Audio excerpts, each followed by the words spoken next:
My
least favorite song.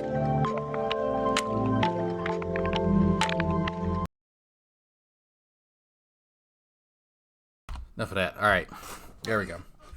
So, taking a bit of a departure from me just kind of listening to silly people. So, this conversation I caught part of, and if you actually look at the live chat, you'll see me in the live chat because Skyout was showing up because he was still fairly active and trying to get attention. But I did not finish this one, and I kind of regret it because Grumpy Knuckles has appeared in my chat numerous times and still watches.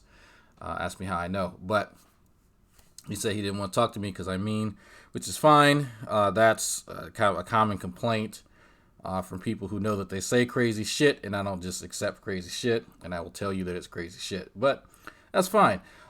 He is a what you could be considered a Black Hebrew Israelite, even though they don't like to be called that. That's too bad.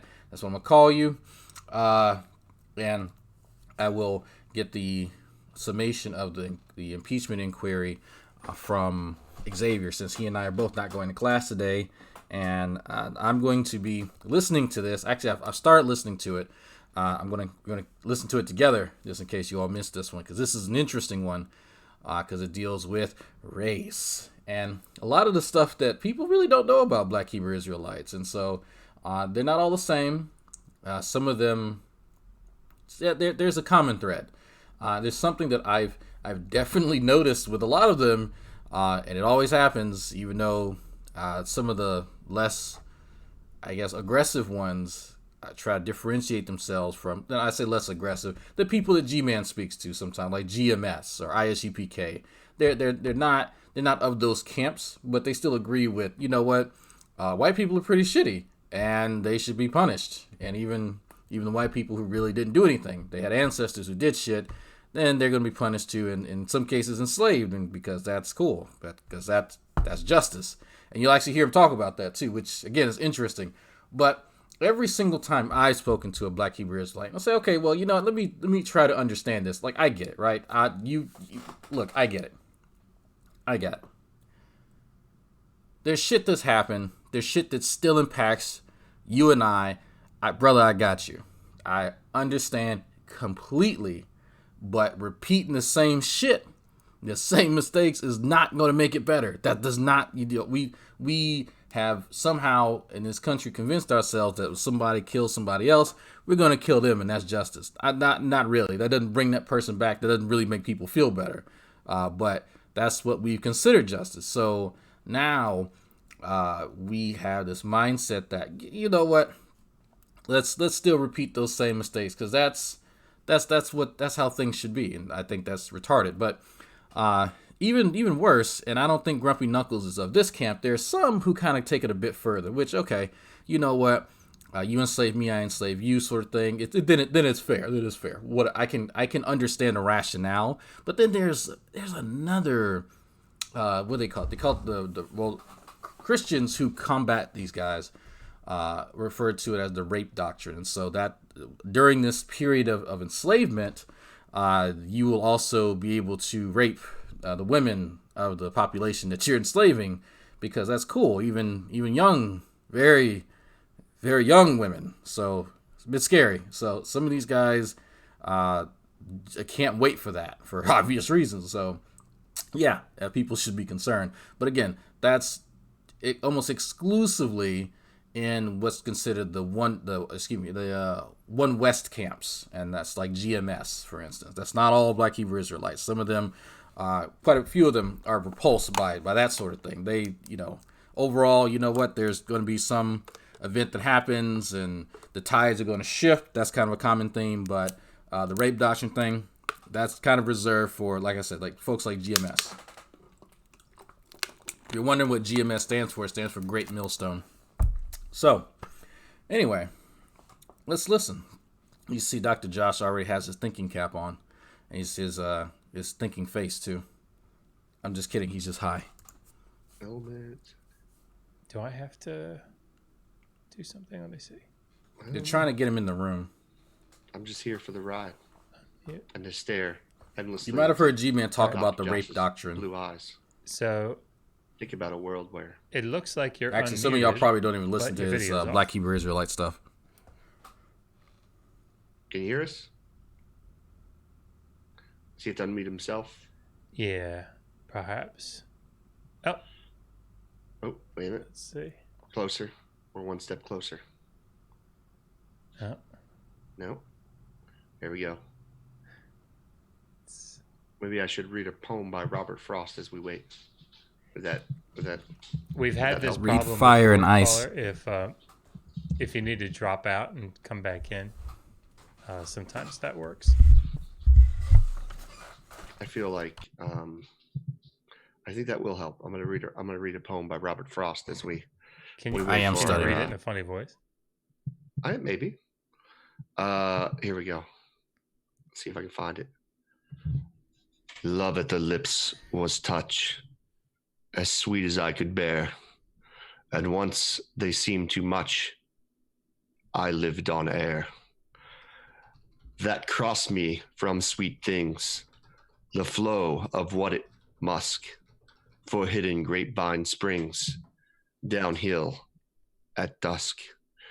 I had the swirl and ache from sprays of honeysuckle that when they gathered, shake, dew on the knuckle. I crave strong sweets. To everyone, this is brutal.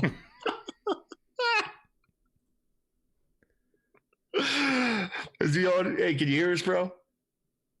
We still can't hear you. I think he may have to drop out and come back in. Hey, drop out, come back in, my man. This happened last time. As he says he can hear y'all. I don't know if that's can't or can. Is it CN? I think he can because he just dropped out. Okay, cool. This is a great point. Seems promising. Well, so I'm going to keep reading the. I'll keep reading the poem. Yes, please do. No. It's really good. Now, I crave strong sweets, but those seem strong. When I was young, the petal of a rose, it was the stung. Are you sure this isn't Dr. Dre? I don't know. Maybe. Or Ed Lover. This is. Don't beat behind this. Now no joy, but lacks salt. This is not dashed with pain and weariness and fault. I crave the stain of tears, the aftermark of almost too much love, the sweet of bitter bark and burning clove. I probably went with love right there, but I'm not Robert Frost. When stiff and sore, scared, I take away my hand from leaning on it hard in grass and sand. If you're there, I can't hear you. So you may have to. You have to select the mic, so you probably know this, but select the mic and the camera that you're going to use. This hurt is not enough. Oh! I heard him. Hello. Ah, hey, there you go. No, something's wrong with my camera. I don't know what's going on. That's all right. If we have audio, we're fine. We could just do audio. Is that all right, Josh? Does that work out? come on, son. Come on, son. That's gonna work out. Did you just do the Ed Lover? I did. I love it. I love that you recognize what you were saying too. Yo, my man, welcome to the Scholar Fiction Show. What can we call you? What do you go by? Call me Grumpy. Call me Ellie. I'm just a guy, man. I listen to a lot of things on the internet. Uh, all right. Now we'll call it Grumpy, Simple, Easy. Grumpy. Well, I usually do on this show is I usually have the guests tell us a little bit about themselves. Well, I'm What? very well aware of what you do. To ask me questions if you have it and all that good stuff. This is going to go good. Okay. Well, tell us about yourself then. What would you like to know? Okay. Tell us about your theological background. Theological background. Well, I grew up with Pastor Perry. That was a bit difficult because you have to find your own way. When you have parents that have a starting point for you. It's kind of isn't that kind of how most people grow up in some kind of religious household? There's usually a starting point. Yeah, but it's a little bit different as what we as you know as PKs or pastors kids, right? It's a little bit different. It's because there's a sort of a standard, an unseen standard that that you have to live up to. That This guy's voice sounds really familiar. For a lot of people, I was no exception to that. But I was an avid reader. Both my mother is even to this day is an academic, very very similar to Dr. Josh in her studies. So I had access to a myriad of libraries as a kid. So I read a lot. I don't know. I'm sort of a paradox because I grew up in a weird, rough neighborhood as a reader. So it was kind of a weird thing for me. So I don't know if that answers your question as far as my. Yeah, that's a good start. I'll tell you what. You said you've listened to the show and you know what we do here. What would you like to talk about? What topic interests you? Or maybe is there something you'd like to challenge Dr. Josh and I on? Whatever you want to talk about, I'm down. No, nothing really. You said call in. I said, you know what? Let me call in. That's really what my motivation was. I don't have any. I'm a straightforward guy. So any questions that you have, I'm more than happy to answer them. I would be considered for your audience if we don't like to be called Black Hebrew Israelites. Not all of us.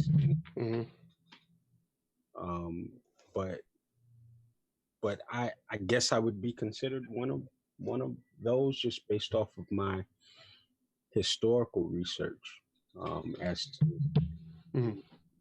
as to who many of the enslaved people in the Northwestern Hemisphere are here. Now, are you one of the Black Hebrew Israelites that are believe that? Because there's all I've seen YouTube videos of them. There's all different kinds of, I believe, sects of it. Are you one of the groups that believe that that white people are going to be enslaved at some point? I do believe that that at some point that there will be justice as far as what has been done to us. There it is. That enslavement is actually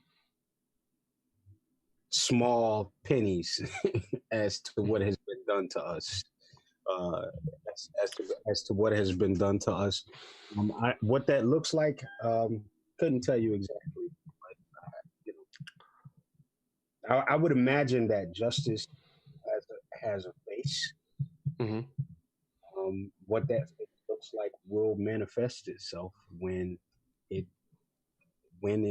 time is right, because there have been some horrendous things things done for many, many, many years to develop the book. And I don't think that anybody with sense of justice, You break it up a little bit. Hey, you there? Yeah. Yeah. Oh yeah. Mhm. I was saying, I was go ahead. saying that I don't think that anybody with a sense of justice can not think that something bad is going to happen to the people who did the worst to us. Yeah. Well, here's what I don't understand, right? So obviously, the white people today aren't the white people who enslaved uh, people of color back in those times. Why would it be just to harm someone like me when I had nothing to do with it personally? That's a very good question. And my first instinct is to say, you know, it would be just, but then I start to think about generation, and there is no amount of from what I can understand, there is no amount of reparations or repairing what has been done over millennia, Mhm. at the very least centuries of the building of your comfort. Mhm. Um, Well, not necessarily my comfort. I'm from an Irish background. We were actually enslaved also, the Irish. well, when I say your comfort, I don't mean you specifically. I just mean Yeah. America. So even with the Irish, that's great, but the Irish did not build this country like we did. Yeah, but I don't see how that's relevant, right? Like, yeah, no, I'm not denying that obviously Yeah. Black folks were mistreated, enslaved.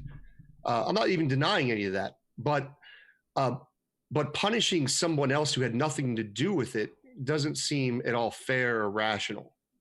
Right. So it at first glance it does not seem. So we kind of get this weird kind of sense of, I guess, justice from what Grumpy and others are referencing. So it's like, okay, well, given reparations like, you know, folks gave to Jews after World War II, or the Japanese after their internment, that's not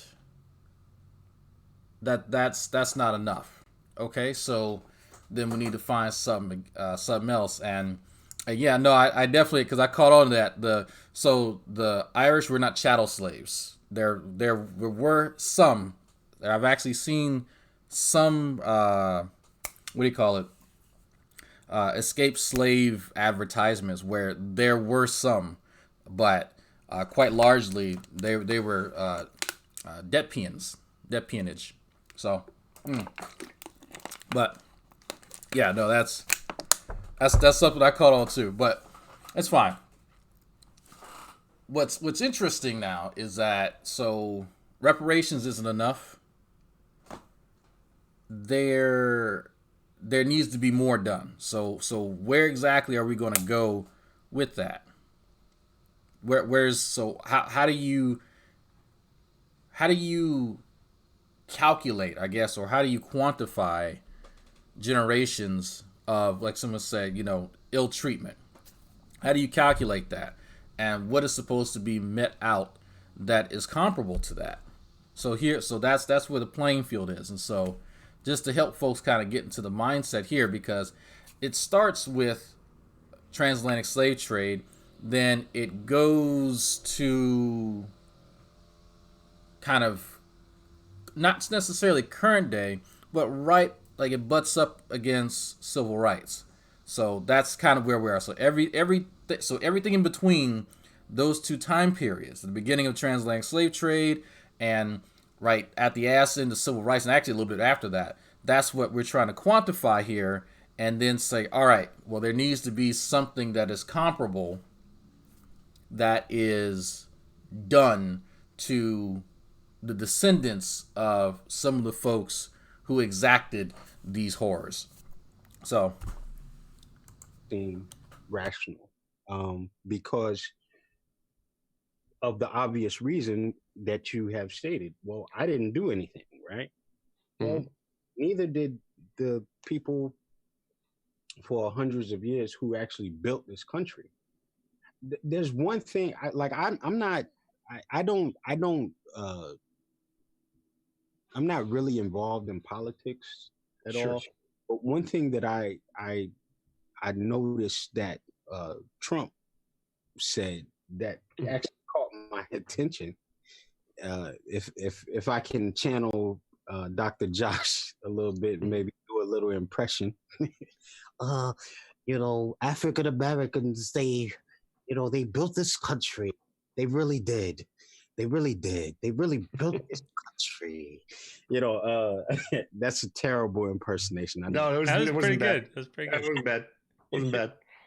But he talked. I mean, he really talked about something that really doesn't get talked about at all in this country, and it doesn't. And when it does get talked about, it gets talked about sort of in a passe way, in the sense that okay, yeah, we did this, and yeah, there is something to be owed, but we don't know what it is to be owed. But well, you knew what it was to owe the Japanese, and we constantly talk about the so-called Jewish people who dealt with what they dealt with in World War II and World War One, and all of these different. So we have some sort of an idea of what it would look like, but what our ordeal was far worse than anything that has been perpetrated uh, to modern humans, man. So Listen, I'm not disagreeing with that. Like I listen, I'm 100% on board. They obviously, African Americans, Black people were mistreated, but that doesn't justify harming or punishing people who did not commit the act. well, it depends on what you're looking at, right? So if you let's just No, I'm talking from a God perspective. I'm not talking about in the sense like we could do some form of reparations as a country or something like that. Like, I'm not talking about like a political aspect of it. Like, hey, let's figure out a way to give some form of reparations. I'm talking about from the spiritual God concept. okay, so from a God perspective, what do you mean when you say that it's unfair or unjust for? No, I said it seems unfair and unjust, and you kind of agreed with me. No, not quite. I want to hear you out. So, well, do you agree with me? Is it unjust or unfair to punish somebody for? I mean, listen, yeah, God throughout the Bible punishes other generations for the sins of before. Like, it's not inconsistent with this character of the Bible. I'm just trying to see if that's you agree with. No. Clearly, yeah. I don't agree with that because we were punished for what we did. So I think that we as a people were punished for many of our misgivings and what we have failed to agree to and obey as a people. And I think that it's bearing out in our daily lives. And part of that is slavery and being subjected to people who mean us no good. Mm-hmm. So no, I wouldn't think that, me personally, my personal opinion, I wouldn't think that it would be a bad idea that a god or some sort of ethereal being would also do to another group of people what has been done to us very clearly for our disobedience. So an injustice with another injustice, basically. I don't think that would be an injustice. I think that sure, because the reason it's wrong is because nobody deserved it. Blacks didn't deserve So here's where I get confused, like, because I get the anger, I get the fervor that some of these guys have over the sins of the past, right? I got it, but it almost sounds like it was justified because, well, we were disobeying laws and commandments. I say we, and ancestor me, was disobeying some laws, statutes, and commandments, as these guys like to say, from an omnipotent being. And so transatlantic slave trade was in part a punishment from a deity for that. So I'm curious now, how do you jump from it's partially divine judgment and also just, well, evil that people do, but you're trying to find justice for it when it in part is divine. So are you trying to get back at God for doing it? Like, I'm just, now that's where I'm kind of lost. But and this, I actually listened to a little bit of this, and this is the second time I'm listening to it, and it's still not making much sense. But Grumpy didn't want to chat with me because I'm too mean, so maybe he can make a video or something and explain this shit, because it still doesn't make any sense to me. Deserve to be enslaved. It was unjust to put them in slavery in the first place. No. So okay. I guess maybe you're misunderstanding. We did deserve it. So why did blacks deserve to be in slavery? We're a very disobedient people. I mean, aren't all human beings disobedient according to theology? Okay, so why are you singling out black people? Well, because we are the people of the book. It was incumbent on us to follow the directions that were given to us, and so because we didn't, there were things that were hoisted upon us that were meant to be an ensign to the nations as to who we were and why we were in the condition that we were in. Can I just pause for a second? So I don't know much at all really about Black Hebrew Israelites, but just because maybe there's some lack of clarity here, Scholar, I think, and correct me if I'm wrong, Grumpy, but so you would tie your lineage directly back to the Israelites of the Hebrew Bible? Yes. Okay. So then, and see if you can turn up his mic a little bit. People are saying, "Is it to you?" I don't have any control over it. I turned my mic up. Maybe. It's pegging. It's pegging. Okay. Yeah. It's all right. Go ahead. Sorry, Dr. Trust. But what I think. So if you read like Leviticus 26 or Deuteronomy 28, Scholar, it's that those curse passages. So I think, and again, correct me if I'm wrong, but I think that's what he's saying, is that these were the curses that fell upon the nation of Israel, which is to whom he traces his lineage. Well, then that's good. So let me follow up with that then. So then basically God caused a curse on these people that they would be enslaved. Yes. Okay. So, but then God caused that curse. So he's going to punish the people that he caused to make enslave another group of people. Yes. So God makes somebody committed an act X, enslave people, and then he's going to punish them for the way that he made them act. Well, no. That's, first of all, let's back up a little bit, slow down. Mm-hmm. God punished us for our decisions to be disobedient. Mm-hmm. So whatever the disobedience is, it could be.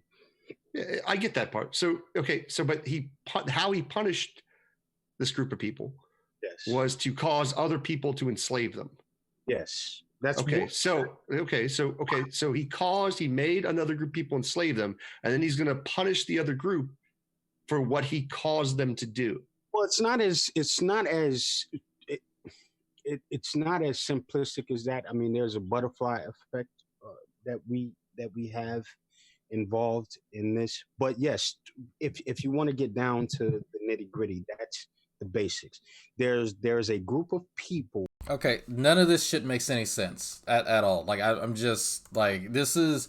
I see why people get caught up in this because I've been trying to learn more from, ironically enough, from certain Christians who uh, follow these guys around and they discuss stuff with them, and I see how they kind of entrap people. You take folks from beleaguered neighborhoods. You take folks who know a bit about what's happening in the last 100 years of this country's history, and it doesn't look good at all. You explain to them that the situation that they're in, that the wealth disparity that exists, is in part a divine, consequence of your forefathers' actions, and that God chose these people here to exact out this terrible, terrible policy or series of policies.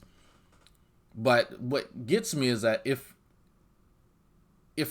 a group of people, because what you're essentially doing is you're taking responsibility away from the people who actually did it, and of their own volition, and you're saying a deity influenced them to do it. Well, if a deity influenced people to do stuff, your issue wouldn't then be with the people, it'd be with the deity. So it's perplexing how it's now an issue of, well, we're not trying to get equity in life. We're trying to just gain dominance because now we've learned the error of our ways, and so now we're going to earn this deity's favor, and now we're going to do the same thing to the people who were previously used to oppress our forefathers and our ancestors. That to me takes away the evil that was the transatlantic slave trade. Because how can you, a mortal, take responsibility of your actions when they're being influenced by an entity that can literally create and destroy whatever it wants? Like I don't get how they make this connection. I don't. None of this makes any sense at all. Like I get the sins of the father visited upon the son, that sort of thing, and it's a really weird interpretation. I'm not sure how they reconcile this sort of thing because it makes no sense, and people are right to kind of be perplexed because I've been trying my best to understand more about the mindset, and none of this shit makes any sense at all. At all. Who enslaved another group of people because of what the original group of people did or did not. Okay, so Grumpy's here. There we go. So Grumpy, maybe you can explain to folks exact, because none, again, you can say I'm being mean. That's fine. This is stupid. If I am Geppetto, right, and I have Pinocchio and I have anti-Pinocchio, and I cause anti-Pinocchio, I pick him up and I force him to kick Pinocchio in the nuts. So now Pinocchio's mad at anti-Pinocchio because he got kicked in the nuts because I made him kick him in the nuts, right? Why is his beef with the person who controlled him into doing something he didn't want to do in the first place? I'm not really sure how that works, because my issue would be with Geppetto, the guy who forced anti-Pinocchio to kick Pinocchio in the nuts. I don't. Maybe there's some interpretation that I'm not seeing. Maybe there's some divine glasses or something that I need to understand this, but it doesn't seem to make much sense. Okay, so modern day. Well, let's talk about the slave trade. Then we move forward. The slave trade. How did the Israelite people? How did they trigger getting into slavery, becoming slaves? Well, they didn't. I'm not sure I quite understand your question, but they didn't trigger it other than the fact that this is recompense for how they behaved in time. No, I got that part, but I'm saying, okay, so yeah, they behaved badly. Let's use the word badly. Okay. God now caused those people to be enslaved. How did God cause those people to get enslaved? What were God's actions? How did he make people get enslaved? Like, how did that work out? Well, I don't know if we're using the correct terminology, but what I would say is God allowed for other people to um, God allowed for other people to to practice whatever was going on with them. In the case of so-called white people, they had a very particular um, anger, hatred uh, towards towards people of that who are non-white, and God allowed the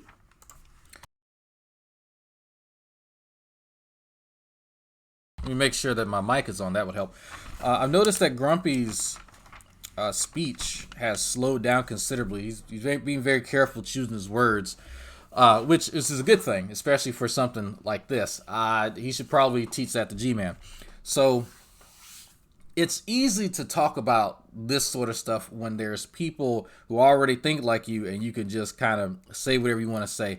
It's harder to talk about, especially if what you're saying is pretty inflammatory, to people that are the target of your ire. And in this case, two white guys who are now being told that there's some type of divine judgment coming for them because possibly one or multiple of their ancestors participated in the transatlantic slave trade or other associated, atrocities for human rights.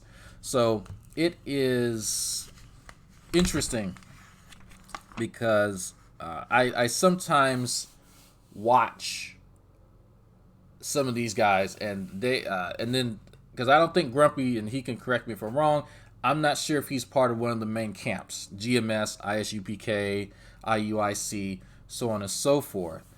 They have this stuff down packed, and that they have no reservations at all about telling people that, you know what, these separations that exist that were perpetuated by what would largely be considered white people at the inception of this nation is in part divine, but it is also a omen for what will happen in the future, which will be the subjugation of the same group of people, or I should say their descendants. So it is, I think if you're going to have that sort of mentality, sugarcoat it's not really going to help. That's and you can appreciate anybody who uses tact in any conversation, especially one that is inflammatory as this, but it's not at all going to help soften the blow to say that in the future, yes, my descendants will probably enslave and rape yours. That's literally not going to help anybody. That's still a very uncomfortable thing to say.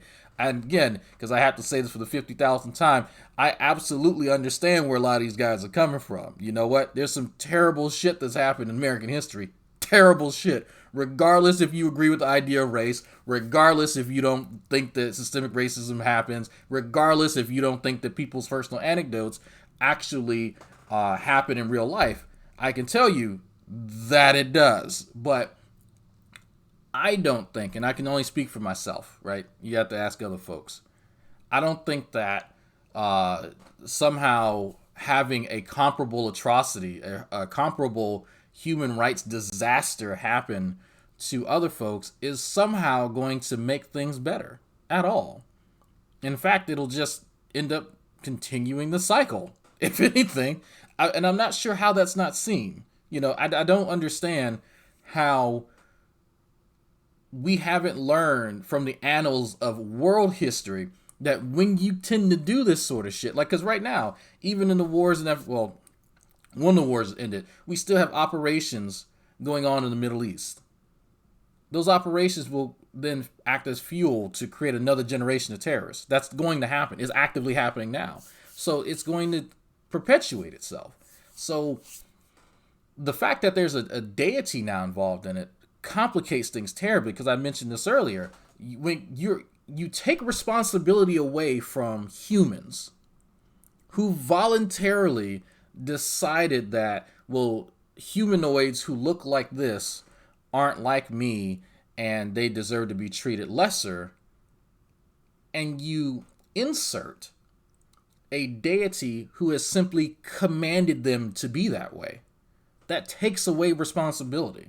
Yeah, do you really have control over yourself if a creator deity forces you to do something? No. Again, I bring up the analogy with anti-Pinocchio and Pinocchio. You scrub responsibility away by saying shit like this.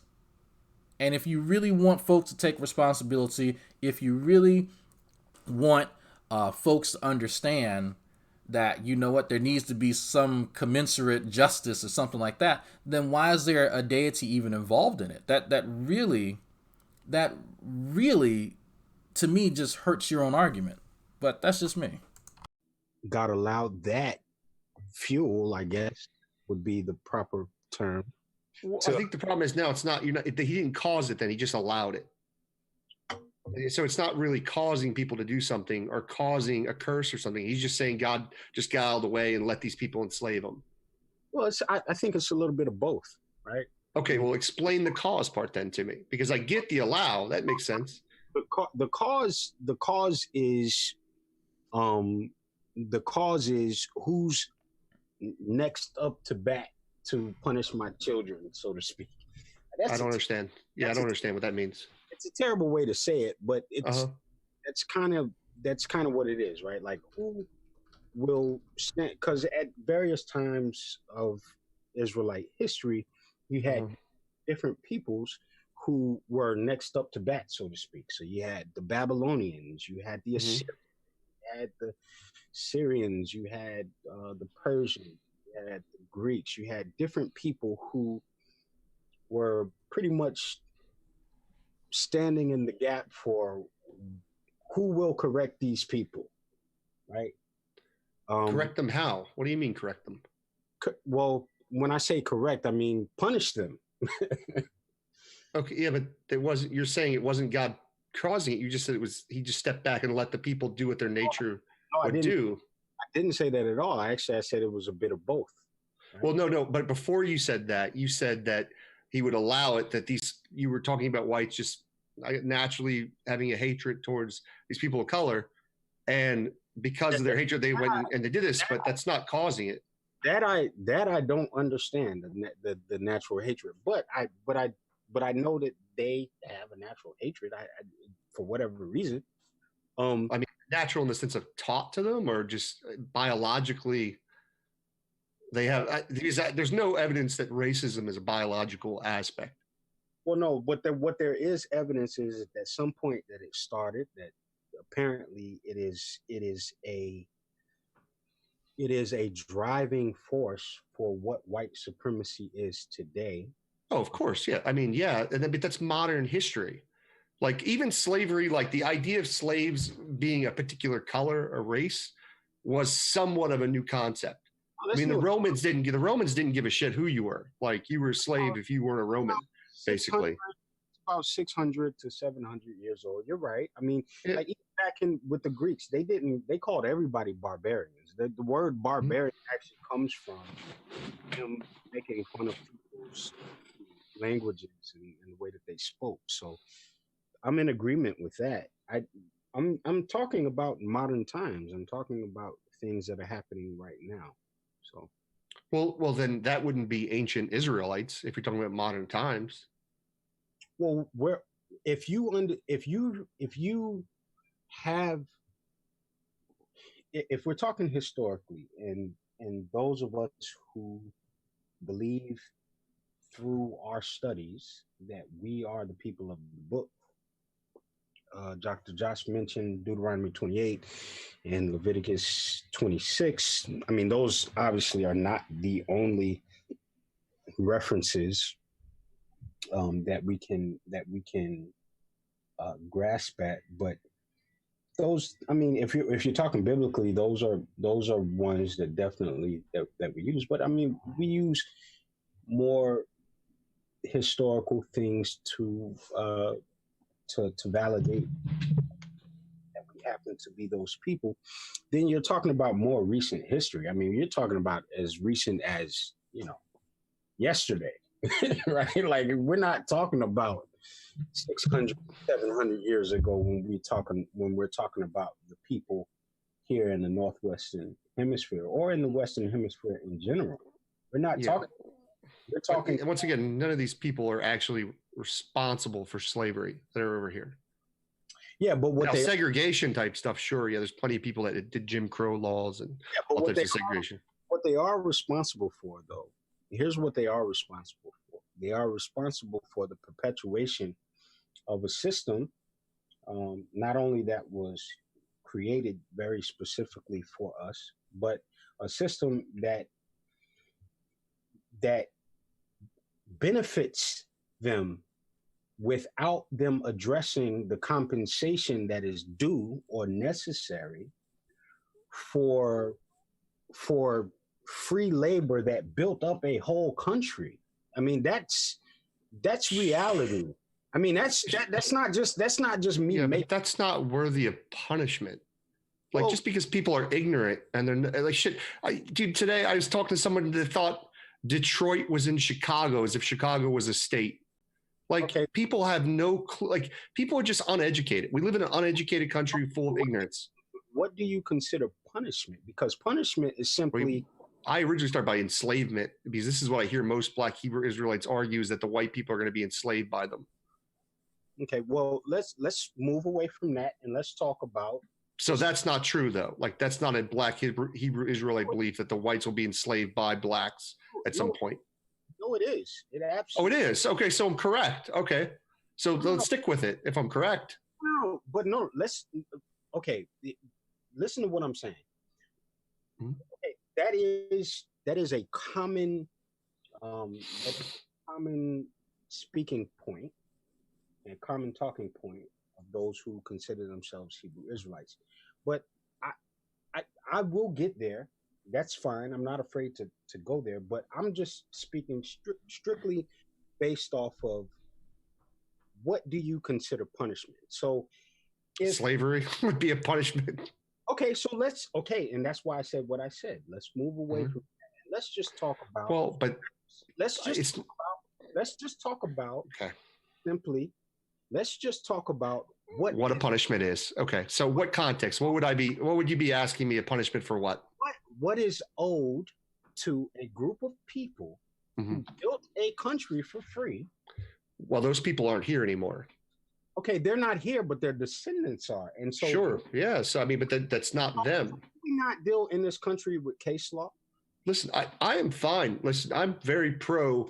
Let's help out the African American community. I think the best way you would do that, personally, in my opinion, would be through educational grants. I think towards helping people get out of poverty if they're still in poverty. Obviously, not all Black people are in poverty. I think that would probably be your best bet. Okay, if we want to do some form of reparations, is some form of educational funding for them, for Black folks to be able to go to school for what they want, better their lives, and do what they want to do. But you're not really answering my question. Though those are great sentiments, I appreciate. Yeah. But you didn't answer my question. My question is very simple. Please. How do you personally fix? No. Are you asking me personally, or are you saying as a country? As a country. Okay, so how, as a country, do we fix? But you can put yourself in it personally. That's fine. That's fine. Just okay, dude. Okay, so as a country, how do we what? How do you fix? Literally putting a group of people in a situation that they built your country, your economic system. I got it. I got you before. Okay, so fix what? Fix what? How do you fix the damage? The damage that was done to propagate that happening, because that had to be... I answered this. This is why my answer. I thought this answer. If you're trying to fix to make things better, is that what you mean? Like, that's why I said educational funding. We were talking about. I asked the question, "What do you consider punishment?" Right? Okay, punishment for what? And you're confusing me. You're kind of like, okay, dude. Okay, you asked me fix what? What are you asking me to fix? I apologize. What should the country fix? Huh? I apologize if I'm confusing you, but I do not mean to be confusing you at all. Okay, just directly answer the question. As a country, we need to fix X. What is X? you need to repair the enslavement and brutality that Okay. that was that was propagated on black people in this Oh, country. okay. So do you mean like obviously there's no way we can fix people who have already been killed or hurt or enslaved. Those That people are gone. Okay. So my answer actually applies. My original answer applies to what you're saying. So if now African American black people are now in a situation where they are an underclass or they don't get to share the same benefits, same whatever, right, as white folks, then we've got to create a system to where they can get some support, right? And I think the best way you can do that is through educational funding and opportunity. well, I don't. I think that's a part of it. I think um, one of the first steps is that a white person never lies to a black person ever. Well, good luck with that. But that's human beings. It doesn't white, black, whatever. Exactly. I know. I'm being a little cool. Yeah. I'm being a little cool. So so that's what so when I said, what do you consider punishment?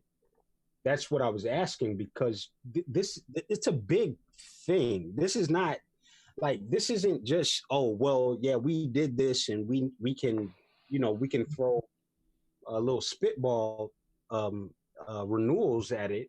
No, I don't think that that's possible at all. And that's where many of people get into the spiritual aspect of it, to say that this something spiritual has to happen. In other words, there's no way. So I'm trying my best to follow this really tangential, I don't know what to even call it here. I mean, there's a conversation happening, but there is not anything incredibly coherent that's being said.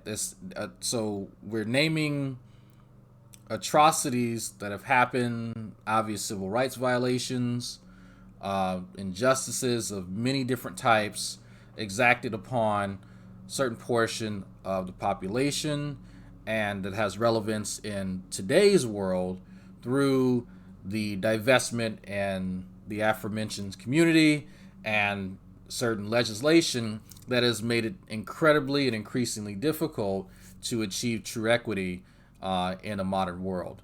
Absolutely agree with that under no uncertain terms, but when we're trying to get to a resolution, there seems to be a huge hiccup with what that even looks like, which, fair enough. Throwing money at a problem, maybe not the best idea, but it's a start. Maybe educational opportunities to help, uplift folks. I don't know. Like, I'd be more so for educational benefits than just money, personally. But then again, a lot of the folks that I know that even have educational benefits are getting them in like art degrees and shit like that they can't use. But that's just me personally. So we see a shift. Every so often in this conversation, I don't know if it's just me, when we start getting closer to a resolution, there seems to be the inclusion of something divine or something, I don't know, something mystical or magical. Because to me, that takes away from anything that could be offered as compensation, whether it be monetary, whether it be education, or what have you.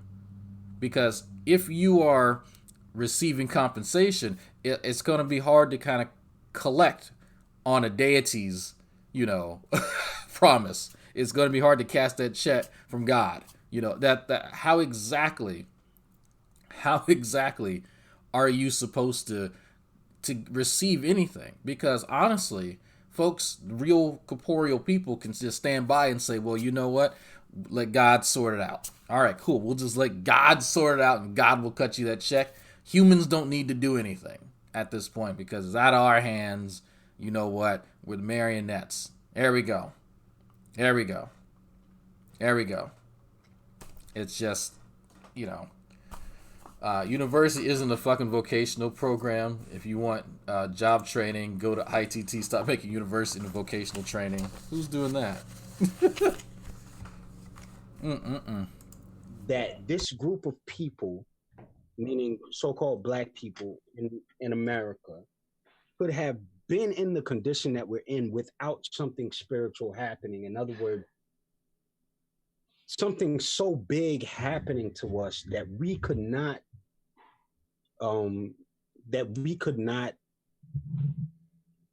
there's nothing that we could do to deter it.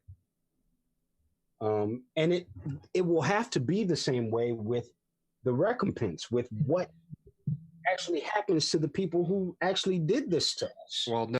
So just to be fair to Grumpy Knuckles, because he's here and he can't speak, I'm being pretty fair. I think I'm pointing out stuff that it doesn't make sense to me.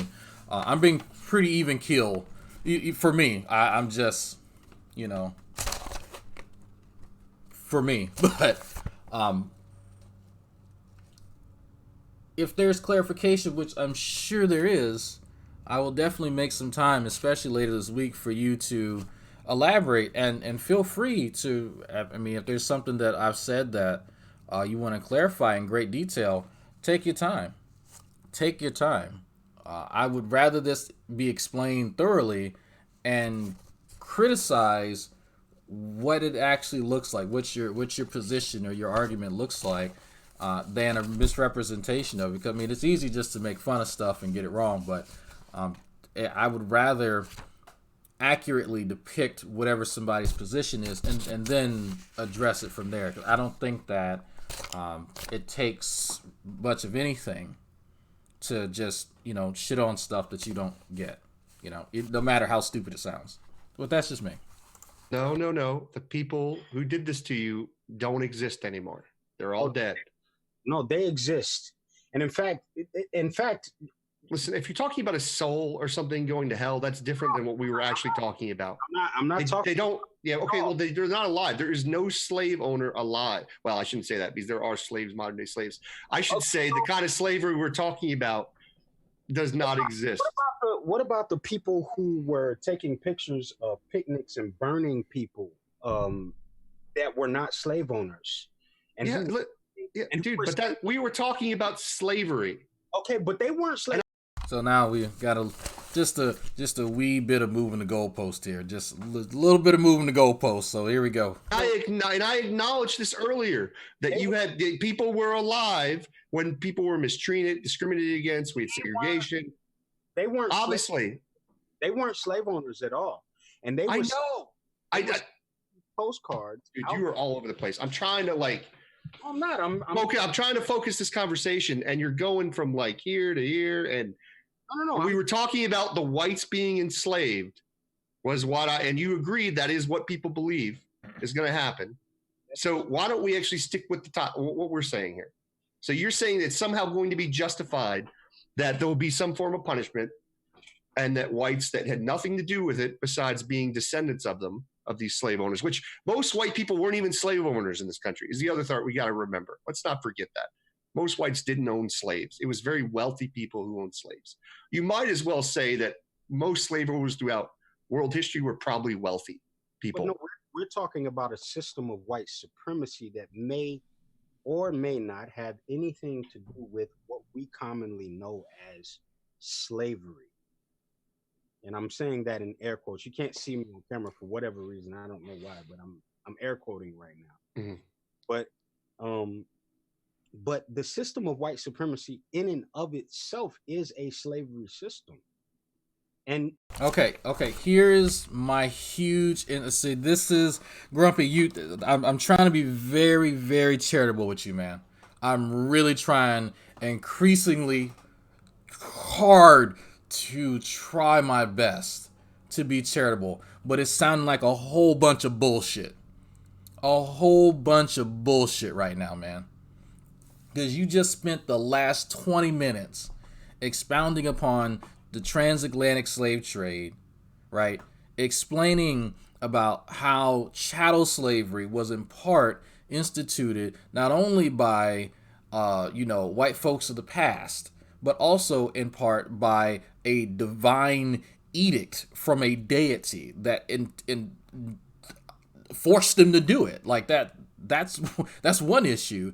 But now we've moved into figurative slavery, so non-chattel slavery, in part of the manifestations, right, of white supremacy, which, yes, white supremacy is an extension of what has happened during the transatlantic slave trade in the early Americas. Absolutely. They are related to one another. But we moved the goalpost now to include people who are not slave owners or descendants of slave owners, because that's what we're targeting now. We've gone from descendants of slave owners, people who were complicit in slavery, to people who are a part of a system in the wake of the transatlantic slave trade, whether or not they're complicit or not. Because you could make the argument that even in apartheid, people who did not, participate or support apartheid in South Africa benefited from it. So certain white farmers, so on and so forth, benefited from apartheid. So just to give a parallel, but that's not so. So now we're saying that this divine retribution is going to be exacted upon them.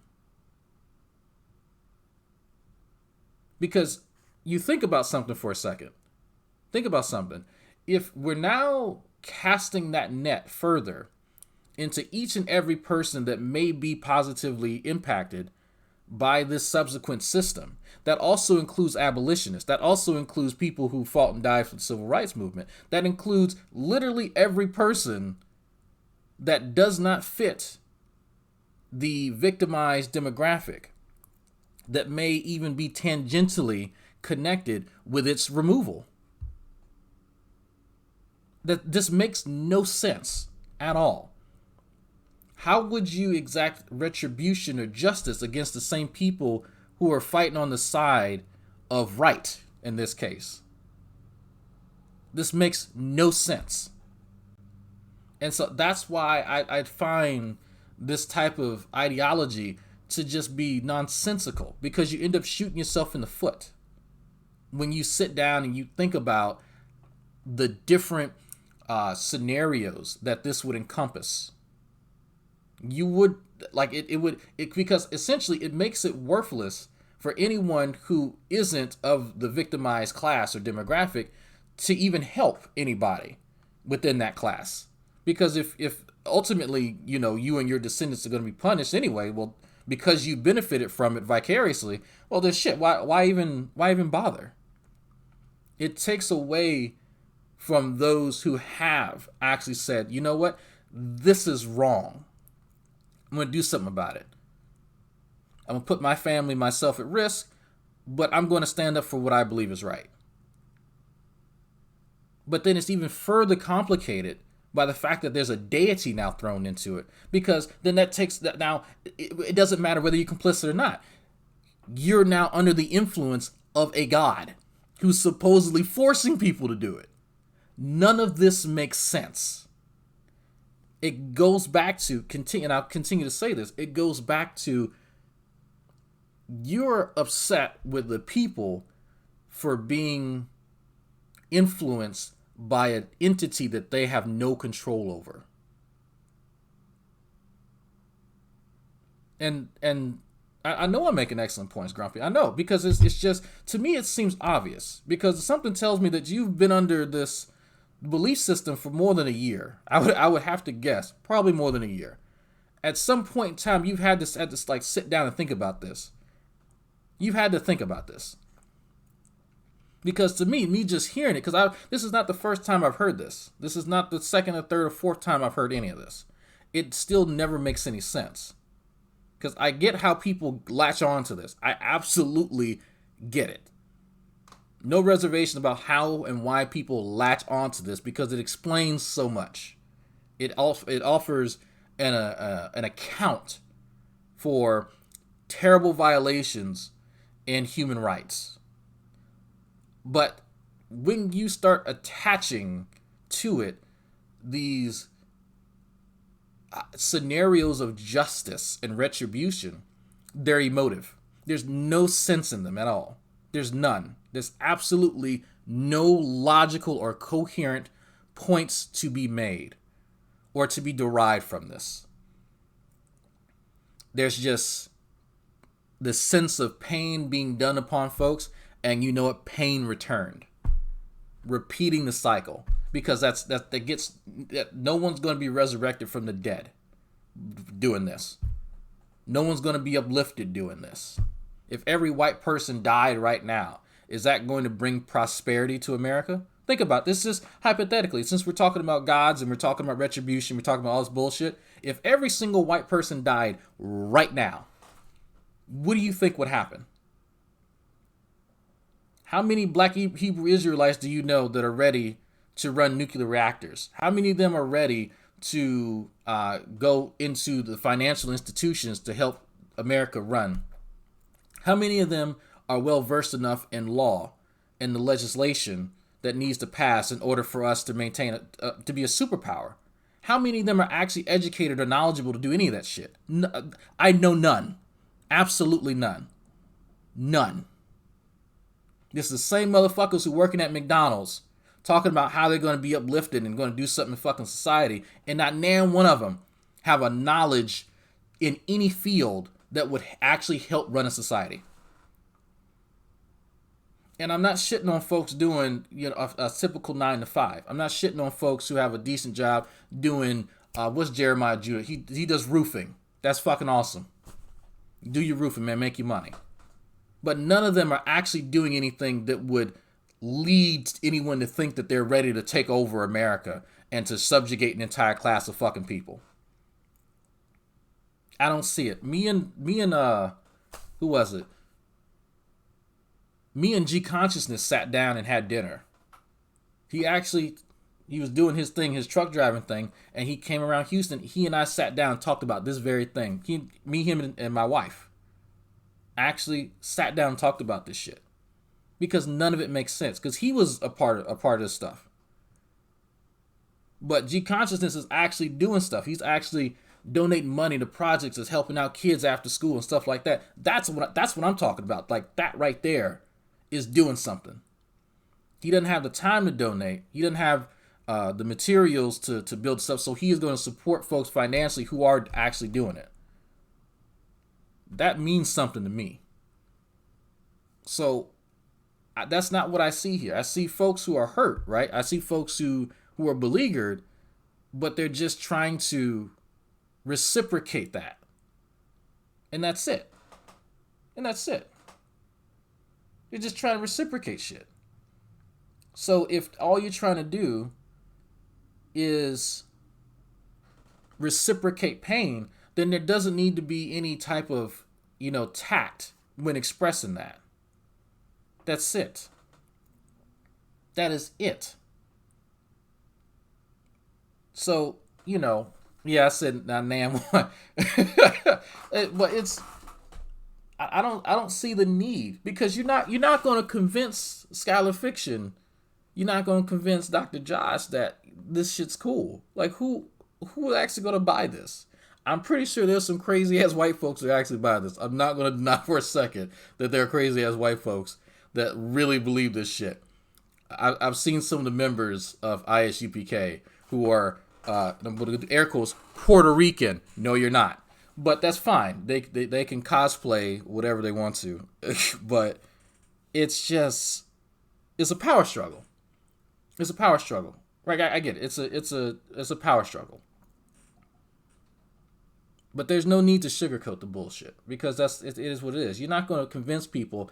Yeah, in the future, wives and daughters are going to get raped and enslaved, and that's going to be justice, because that's cool. That's what a god wants. A god wants that. That's what it looks like for a god. Really? Is that so? Is that okay? Sure, we'll go with that. And white people benefit from it. And they know it from the time that they're very young. They benefit from it and they practice it from the time that they're very young. So whether I don't know. I don't agree with that. I don't think white people at a young age recognize what's going on in the world around them. I don't think white people at an old age recognize it. Yeah, that's very true. Most people worry about their own little lives. There are lots of white people who are. So you're as and you're more qualified than me to answer this question because Sure. I'm assuming that you're a white person, so you're more qualified. You're more qualified to answer than I am. You're telling me that white people in general are not aware at all of the system of white supremacy and how they fit in it. No, I didn't say at all. I'm saying at young ages that this kind of stuff isn't even coming into their minds. I would, if I could, and please, take this for what it's worth, which is strictly anecdotal, because I have no expertise in this whatsoever. But there's a reason that last year, year before, we ran a racism in America year-long series of seminars at our church, because it's trying to bring attention to white privilege, and it's trying to explain to people there is a system here that favors white people. And I mean, it's like there might have been a handful of people maybe that recognized that white privilege, but they're people that had read books on it. So let me acknowledge something in the chat. I'm somewhat paying attention, but I am also studying. So Grumpy Nuccles says, I do those things as well, charity, which is good. I open myself up to this criticism, so I can't complain. However, I would like to note that I have asked to speak. Yes, you have, and I will definitely make some time for you. You let me know. Send me email. I don't check comments and likes and bullshit like that. So dragnot@gmail.com. I try to check it at least once a day. Or you can hit me up on Discord or Facebook or Twitter. I make myself readily available so people can contact me easily. But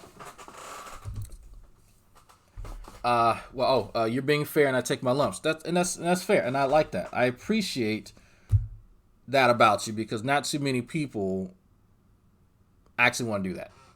There's no way to get around that. There's no way that some people would rather sit in an echo chamber and convince themselves that they have all the answers, and that people who aren't inside the echo chamber, I guess for some reason, don't have all the answers, which is a strange thing to think, but that's fine.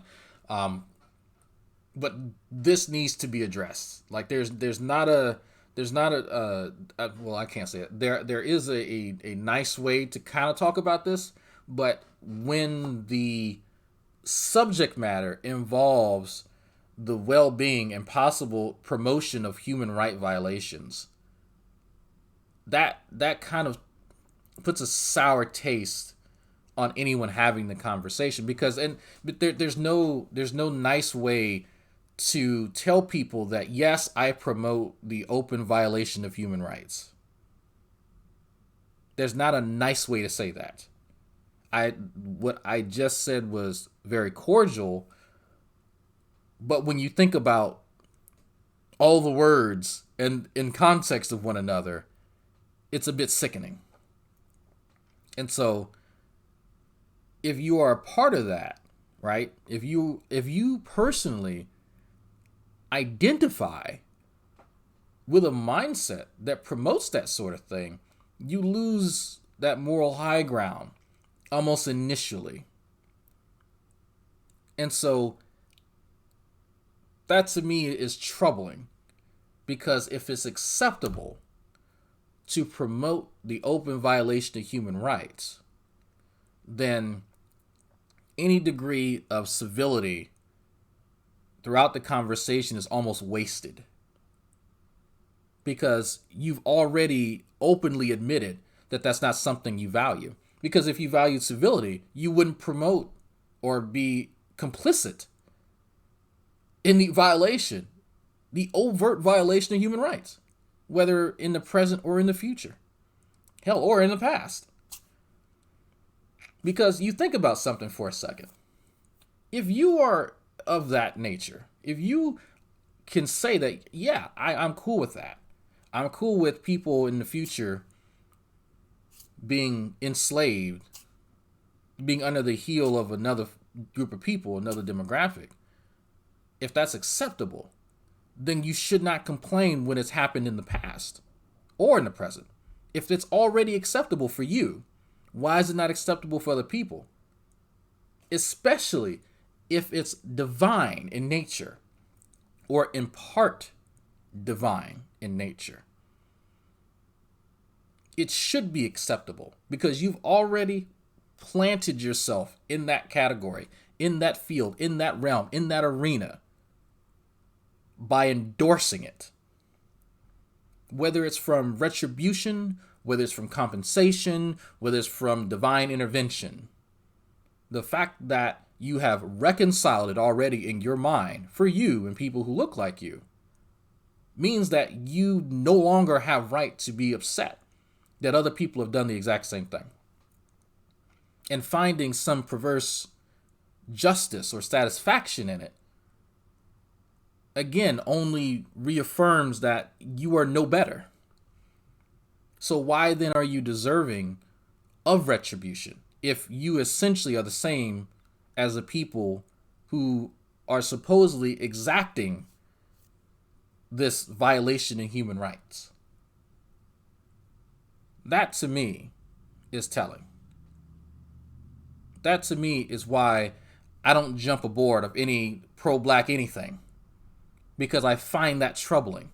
I lose the ability to have that moral high ground if that's just what I'm doing. If I'm just lashing out, if I'm just finding satisfaction in the oppression of others. How would I deserve such satisfaction when I'm already okay with that? That's the problem here. That's why I don't agree with this shit. Part of the reason why I'm not a Christian. Because to some degree, sorry Christians, you have to be acceptable. You have to find this sort of thing acceptable. And don't get me wrong, I'm not saying that Christians have to find the transatlantic slave trade acceptable. There are many instances in the Bible of people being oppressed where God has found it acceptable. We can have a Bible study and we can talk about what's cool for that culture and what's not, right? But it's all part of God's plan. It goes all the way back to the problem of evil. It is what it is.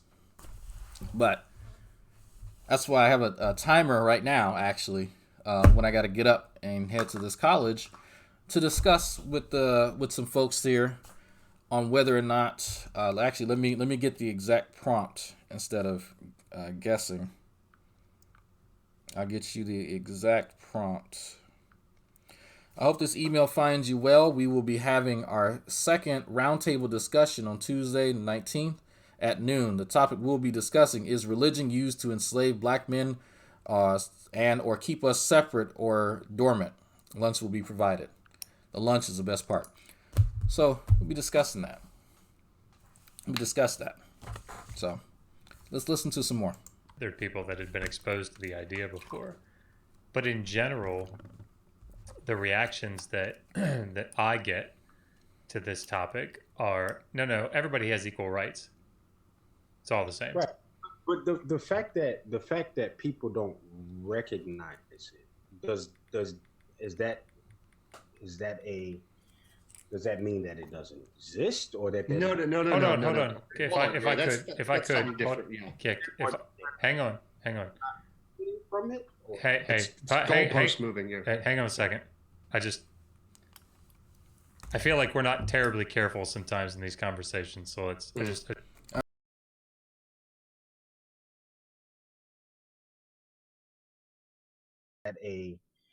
does that mean that it doesn't exist, or that no. Hold on. Okay, if I could get to this topic, no, everybody has equal rights.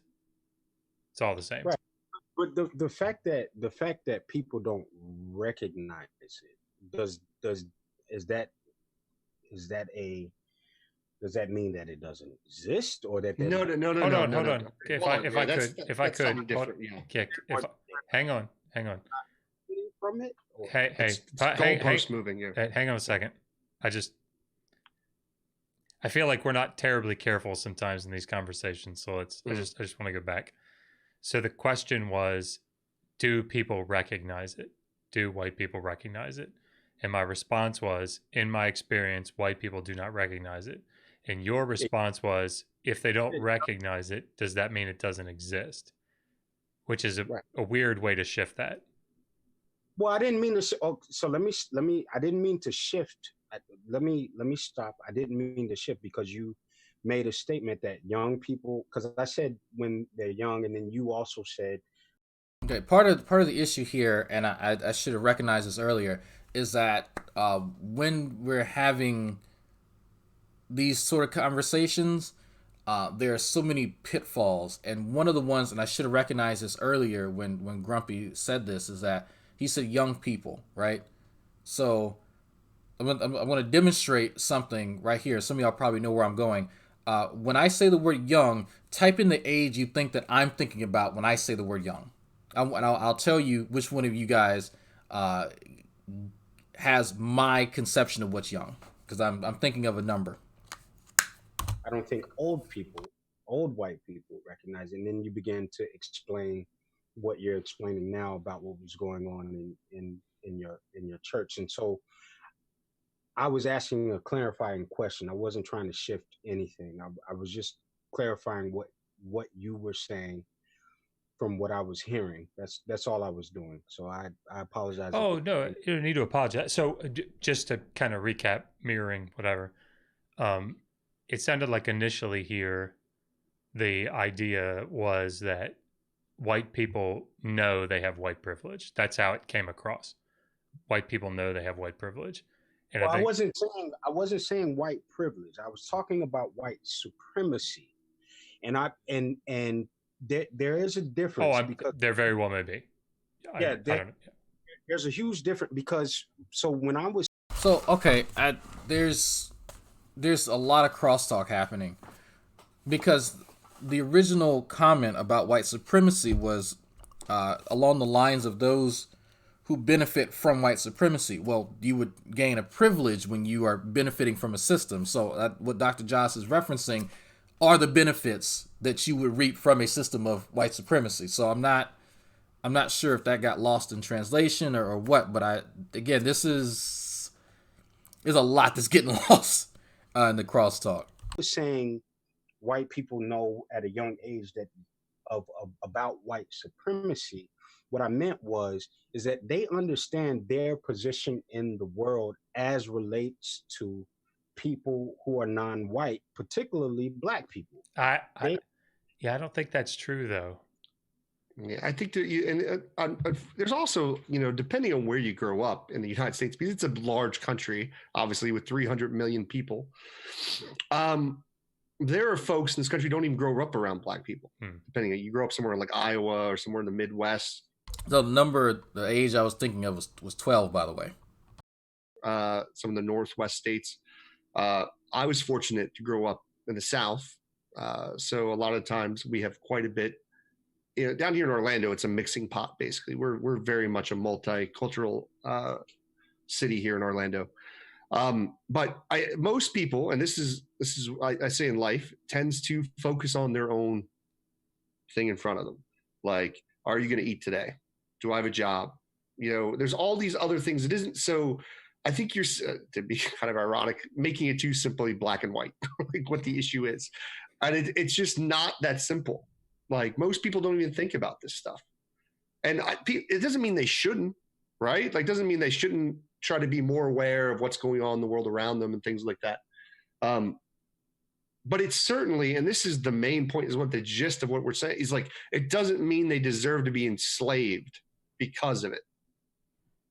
And the fact that God would somehow morally condone slavery, it even brings up more questions about God's moral positions, basically.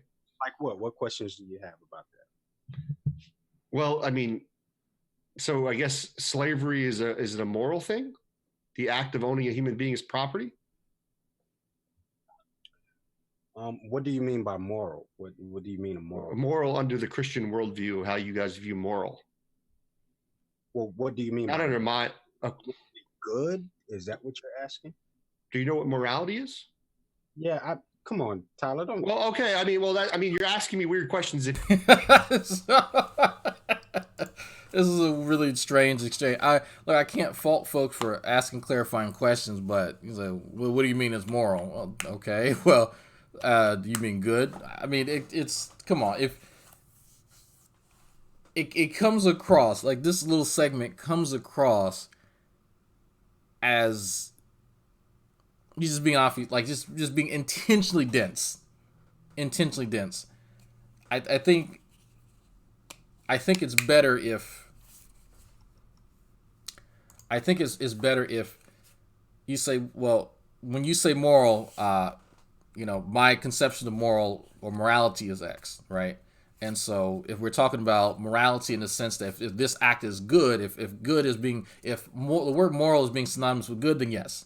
And that just cuts past all the bullshit, because this is just, it gets really muddy for no reason. If you don't know what right or wrong what morality is under your worldview. I'm asking clarifying because there's no reason to get meta in this conversation at all. So if I say is something they're talking about moral, the same what's thing. your first instinct? Well, it depends on who you're talking to. Sometimes when you ask that question, there's no reason. See, that's what I'm. And this is the bullshit that I'm talking about. When people don't want to ask questions, right? They start turning to meta-ethical questions. Right, so we'll drag. What's wrong with asking meta-ethical questions? Before, at the very beginning of this conversation, everyone here agreed that slavery was immoral. If you have these existential meta-ethical questions about what's right and wrong, why would you agree on that in the very beginning? There's a system of ethics that you already have that you're utilizing to come to that conclusion, right? This is bullshit here. And I'm calling you out on this, Grumpy, right now. This is bullshit. Absolute bullshit. You know what's moral. If you didn't, you would not have stated that your entire position rests upon the immorality of people's actions during the transatlantic slave trade and thereafter. You would not have been able to come to that conclusion if you didn't have a system of ethics to inform you on what's moral and what's not. Moral being synonymous with good. Like this, getting into the weeds with meta-ethics is a diversionary tactic that people use all the time. And it's bullshit. Absolute bullshit. So now, rather than having that conversation at the beginning, when you couldn't, for some reason, determine what was good and what was bad, now we have it near the ass in the conversation. When all of a sudden things have just gone to shit and we've forgotten what is moral and what's not from the same conversation we've been having for the last 30 minutes. All of a sudden, we just went to shit. But come on. Just stop. You're asking about morality philosophically. Other times when you're talking to people, when you say, is that moral, you're asking, is it morally good or bad? And that's what I'm trying to find out. Immoral would be bad, and then moral would be good. I know, but I'm just going based off of what I've seen from you. That's all. No, that's fine. Okay, so moral meaning good, morally acceptable. Okay, so converse. I think you not understand what I'm saying. I'm not saying that having a meta-ethical conversation is a bad thing, right? If you want to establish what position that you have within that realm, that's great. But you have it at the beginning of a conversation. How can you make moral determinations if you don't have a system of ethics set up in the first place? If you are making prescriptive statements that have to do with morality, that entails a system of ethics that you defer to. Again, at the beginning of a conversation, if you can tell somebody what's bad and what's good, you have a system that you use to determine that. It may not be a great system, but it's a system. To ask these questions at the ass end of a conversation is just obfuscating, because you had a system at the beginning to make those determinations, to make those moral prescriptions. There was something that was used that was derived from whatever system of ethics that he now lost, right? So that things need to be in reverse. Things need to be in reverse. This is a diversionary tactic to get off the conversation, because now they're not talking about what they were talking about before. Now they're arguing, they're in the weeds now, arguing what is good now, what is bad. Well, your entire system of belief based upon the subjugation of an entire class of people was a pretty good indication that you know what's good and what's bad. If you have a myriad of beliefs based on these specific events, transatlantic slave trade, right? Jim Crow, whatever. How did you determine that they were wrong if you didn't know? What's good? What's bad? This is bullshit. I'm pretty good at spotting bullshit. This is bullshit. Under your gods. And just so you know, watching Skylar, you can kind of learn what he likes to hit on. That's cool. Watching me, I think you know by now, Grumpy, that I can spot bullshit real well. I've been doing this for a little while, and that was some bullshit. I've seen that happen in so many. G-Man likes to do this, actually. This is a G-Man tactic that you're using. This is a G-Man tactic, just so you know, just so there are no misgivings about anything. This is a G-Man tactic. Even he uses this. Albeit not as well, but he does. Nature, morality, whatever you want to refer to. I think that it would be moral or a good thing for people to get what they deserve for what. So now he knows what's moral.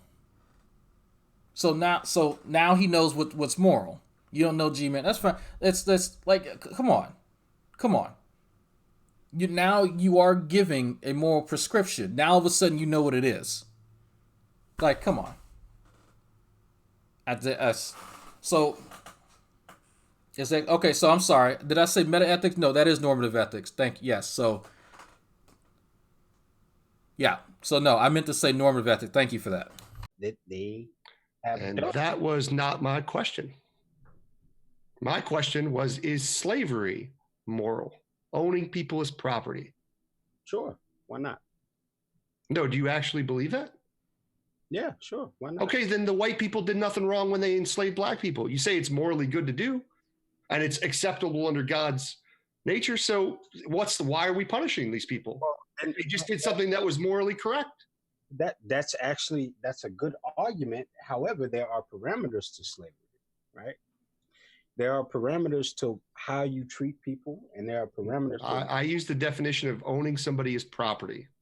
Okay. Yeah, and so that in and of itself there's nothing wrong with that. Okay. Now look. So I'm looking in the chat here.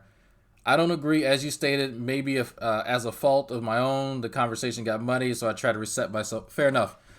Then you say, I don't know G-Man. This is literally a G-Man. This is word for word what G-Man has stated multiple times. You've got to be serious. Come on.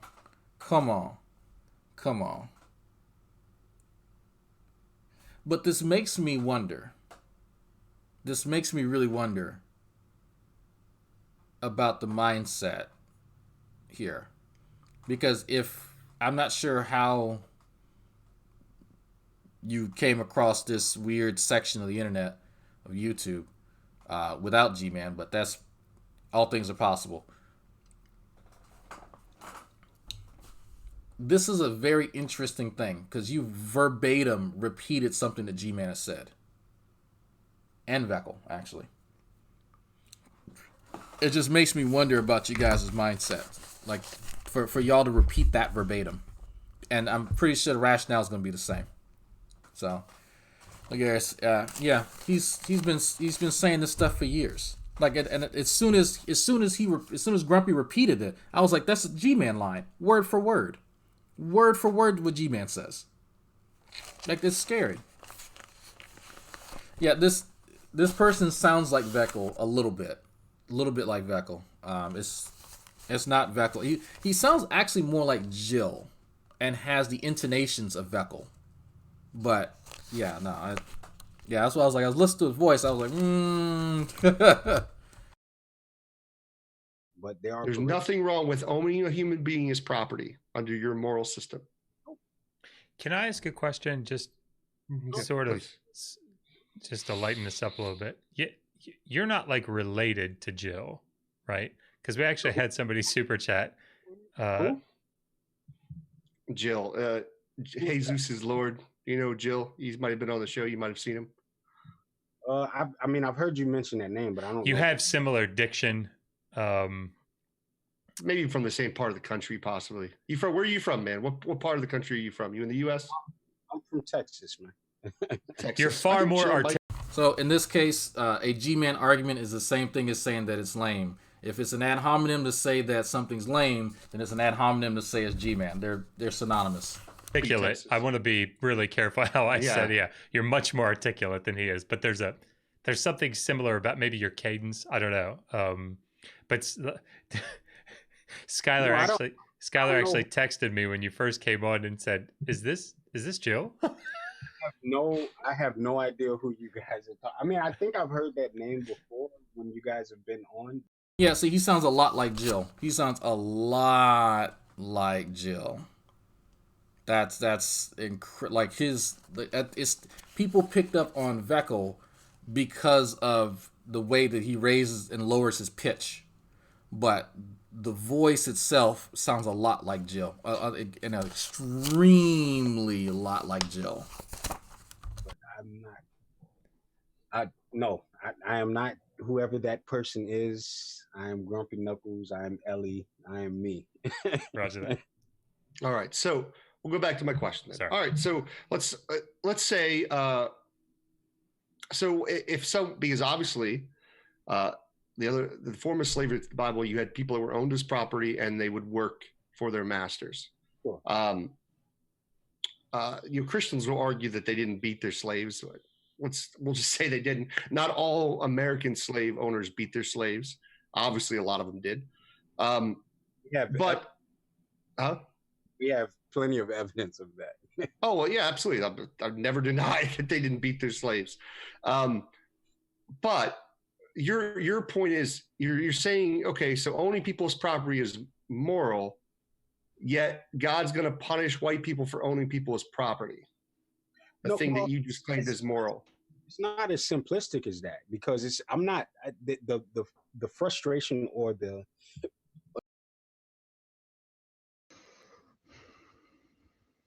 Okay. So I'm live. Let's make sure.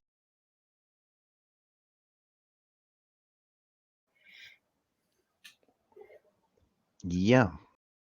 Shoulders and the this just went completely off topic. I know. You could get a this is that was special because Jesus has a God body. Because Jesus was God incarnate, yeah. Okay. So it's the prisoner substitutionary theory of atonement then. Prisoner. We owe God annoyance isn't the owning a debt because we wronged him. We are intrinsically sinful. We have a debt to pay that we cannot possibly pay. God paid it for us.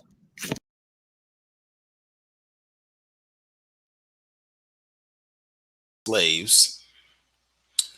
And actually, the professor corrected me on that. They were not slaves. They of people. It is how it was done, and it were enslaved. Okay, they were kidnapped, and is with what intent it was done with. Like, so it's not just a forced to work against their will. Simple saying, oh well, this person owned this person, he's evil. No, that could I. Oh, it's interesting. I'm playing Jill, and I'm playing this person here, just for a comparison, so people can hear them side by side. Could I? Sure. Sorry, that confuses me a little, and let me explain why. Okay. Part of I think maybe even the crux of the issue when you talk about owning another human being is that you're talking about that individual no longer, strictly speaking, has his or her own possessions, right?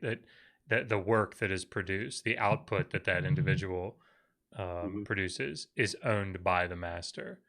And it sounded like earlier the big thing that you had a problem with, which I completely agree, is that the work that was performed by African Americans went to the benefit of another group of people, and that was problematic. And that, Well, I think, is essentially what slavery that produces. okay, so that's a good point that you're making, but let me clarify a little bit.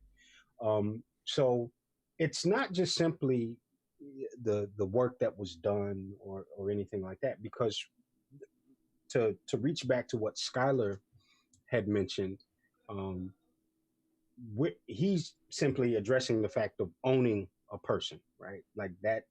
He's asking me, is that moral? And I said, yes. Well, of course, in my opinion, yes, it is. But there are parameters to it. What are some of the parameters? Well, some of the parameters are that not only um, are you to treat who who you enslave a certain type of way, but they have certain property rights that um, that are owed to them, not just in biblical text, but in and Dr. Josh, maybe you can appreciate this um, more than others. That in other ancient Near East texts, that there are certain property rights that are bestowed upon the people that are enslaved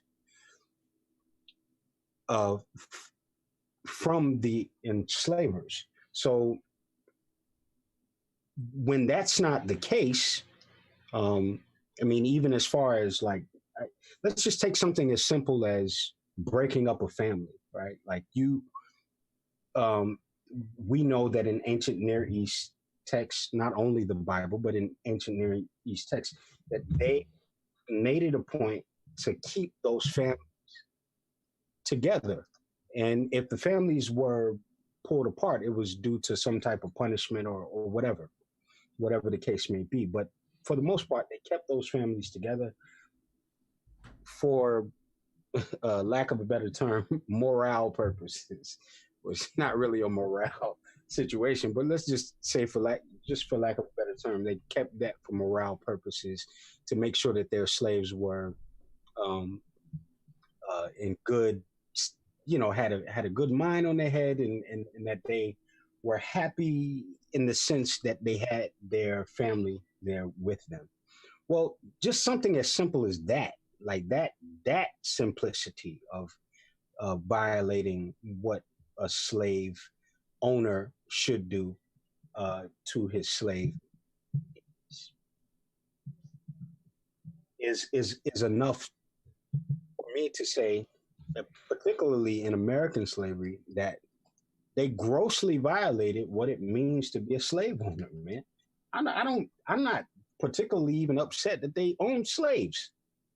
I just know that they grossly.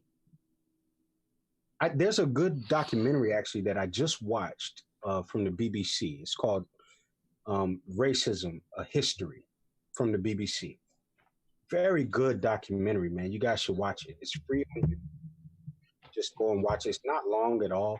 I think it's like for 3 parts, it's like an hour. So it's like 3 hours. So it's like an hour per part, but it goes into sort of the intentions and the motivations of the slavery that we're talking about. We're not talking about ancient Near East slavery and sort of what the ideas were about that, which there are many arguments and conversations to be had about that. We're talking about something very specific where there was a gross mishandling of what it means to be a slave owner and a slave in this country, in this hemisphere. Yes, this is all true. And it was also very little people who owned slaves in the United States, rich people, rich white people. this is. You still haven't gotten to the crutch of why it's going to be moral for God to enslave white people, to punish, well, and enslave a group of people who aren't directly responsible for it. Well, the crux is this. The crux is this. The crux is that the majority, even the people that did not enslave people, not only did they benefit from it, they rejoiced over the mistreatment of I don't know what you're talking about. Modern day, the past. What are you referring to? Well, I mean, at the time that it was happening, and then of course, okay, those people are all dead. Every one of them. I get it. I'm just you kind of going. You're saying the same things over and over again. I just kind of need you to answer the question, my man. I'm not. It's taking for where it's like been 30 minutes. I still haven't got an answer to that question. Well, I answered the question, but I'll keep answering the question again. So you had those people, then you had the people that were not enslaving people, but that were rejoicing over the killing of all those people are dead. Yep. Gotcha. Then you have the people who live today, because we live, I guess, in an internet culture. Yep. Okay. We got people that live today. Keep going. Well, okay. That's all we have today. Those people benefit from what happened in the past. Got you. Yes. We all yes, people, everybody. In fact, everybody benefit, not just white people. Actually, modern black people actually benefited. Lots of people. Hold on, Josh. Hold on. Wait a second. We're gonna get through this. They benefit, but not only do they benefit, they not only benefit from it, but they will make a concerted effort not to address. Very few people. I don't know who you're talking about. You're just saying random. You're just saying people. I don't know who these people are. Not all. No, you're generalizing white people as if we're all the same. All us white people. I hate to tell you, we're not all the same. We all are different. We have different. I can't hear you when I'm talking because I'm talking and you're talking to me. So white people aren't the same. They're different. Different cultures within the United States of white people. Okay, you're just generalizing white people, which sounds a little racist. I'm going to be frank with you. So can we stop that? Like, I don't generalize black people and say black people are like this, because I know people are just individuals. Skin, just a color, my man. So when we get past all this, so you're gonna actually, so you've told me so far is that black people basically have benefited from the past. So why does that equal white people should be enslaved? Oh, okay. I'm unmuted now. Yes. One of the problems, the audience can't hear. That's one of the problems here is callers, when they call in, intentionally or unintentionally, if they talk while Skylar's talking, it's one of the problems with Zoom is you will drown him out. At least that's how it's been. First of all, I don't mean to. I was speaking, so I didn't think that I was over talking him. So I apologize for that, Skylar. It's okay. No. Just the question, though. I just want to hear the answer. I just want to hear. I've been trying for like 30 minutes to get this answer. Besides just telling me that people benefited from it. I thought I answered the question, but I'll give it a stiff try again. Just try to do it in a sentence. Can you do it in a sentence? Just a clear, like, if it's just, let me see if I can paraphrase what I think I've heard so far. And tell me if I'm correct. The reason it's going to be justified to enslave white people that didn't actually commit the actions of slavery back in those times is because they benefited from all, and that they don't actively acknowledge what has happened. Not only that they don't actively acknowledge, but they don't actively do anything to repair what was done. Right now, so what you're saying, so you're making just a blanket assumption about all white people, right here. There are lots of white people that do things all the time. I mean, literally, you had a white guy, Dr. Josh, right here talking about the stuff he's doing with his church here. So you can't say all white people. You're saying some white people. I can't say any people. All I can do is based off of my experience and the evidence that I've seen over my years, and I'm not a young guy. Well, I guess I'm kind of young, but I'm young. I'm old enough to have experienced some things, and from my experience, I have not experienced any white people who will meaningfully address the issue of repairing what was done to black people You met one tonight. in the Western. I literally meaningfully addressed it. It didn't take too. It wasn't too hard either. You literally just called into the show and you found a white person who's literally willing to actually address the issue. Right. And so don't you think there's just more people like me out there? You think it's just a country full of people who disagree with me? No, sure. I'm pretty sure that there are people out there like you. Not as a black person, I'm not qualified. I'm not qualified to speak for white people. I'm not qualified, so I'm not going to sit here and act like. Well, you are though. You're making assumptions about white people and saying this is what white people do. No, I said very specifically, I'm talking about my experiences and what I have experienced. Sure, but your experience don't dictate reality. Yes, like just because in your world that you live in. This is painful to listen to for a few things. Again, I love Skylar too, but he is propagating this Irish slave myth thing, which that's gotten a lot of people. There are Irish historians to have debunked that, and some of you said in the chat that there's chattel slave and indentured servitude, not the same thing, but that's fine. That's a minor thing, at least for me, that can be corrected because Skylar is not above correction. But I just like this is painful because this entire time I've been listening to Grumpy like literally generalize the entire time, and now we're trying to be careful with not generalizing. I'm like this. You've been saying white people this entire time, but it's painful. This is more painful than I thought. In Texas, right? That like just because you perceive this thing doesn't mean that it's the case. I don't live in Texas, but I'm from Texas. You're from. Go ahead, Dr. Josh. Sorry. So the thing that I think to kind of maybe bring this back to where we're going, the thing that's confusing me is that let's say you have to take this out of this incredibly complicated topic for a second. Let's say that you have like a gangster in New York, right? Mm-hmm. Or a mobster, whatever. I'm sorry, this is all I can come up with. And he's doing all kinds of illegal things and he's shaking people down and all this stuff. And he has young children. And those young children get nice clothes, get new shoes, ride around in fancy cars, go to the best schools, and then they have children. And because of the money that came from mobster grandpa, they have all those nice things, and then they have children. Those successive generations, I feel like there's a difference between. There are two things at play here. One, you can't go after the kids for the crimes that the father committed, right? For any number of reasons, but one big one is that they're not liable for his actions. Right. Now, there's clearly an argument that can be made, and that should be made, like, hey, that money that the father or whatever stole, we need to get that back. I think the problem is that that's a very simple and straightforward case. This is a very complicated, with many, many, many, many moving parts case.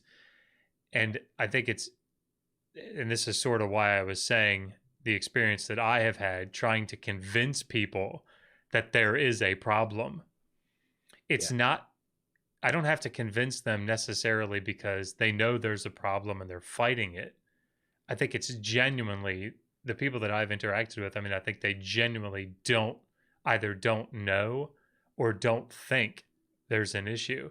I cannot tell you. Sorry, I'll be done in just a second. I can't tell you how many times I hear, but racism is illegal. Like, we all have equal rights now. What's the problem?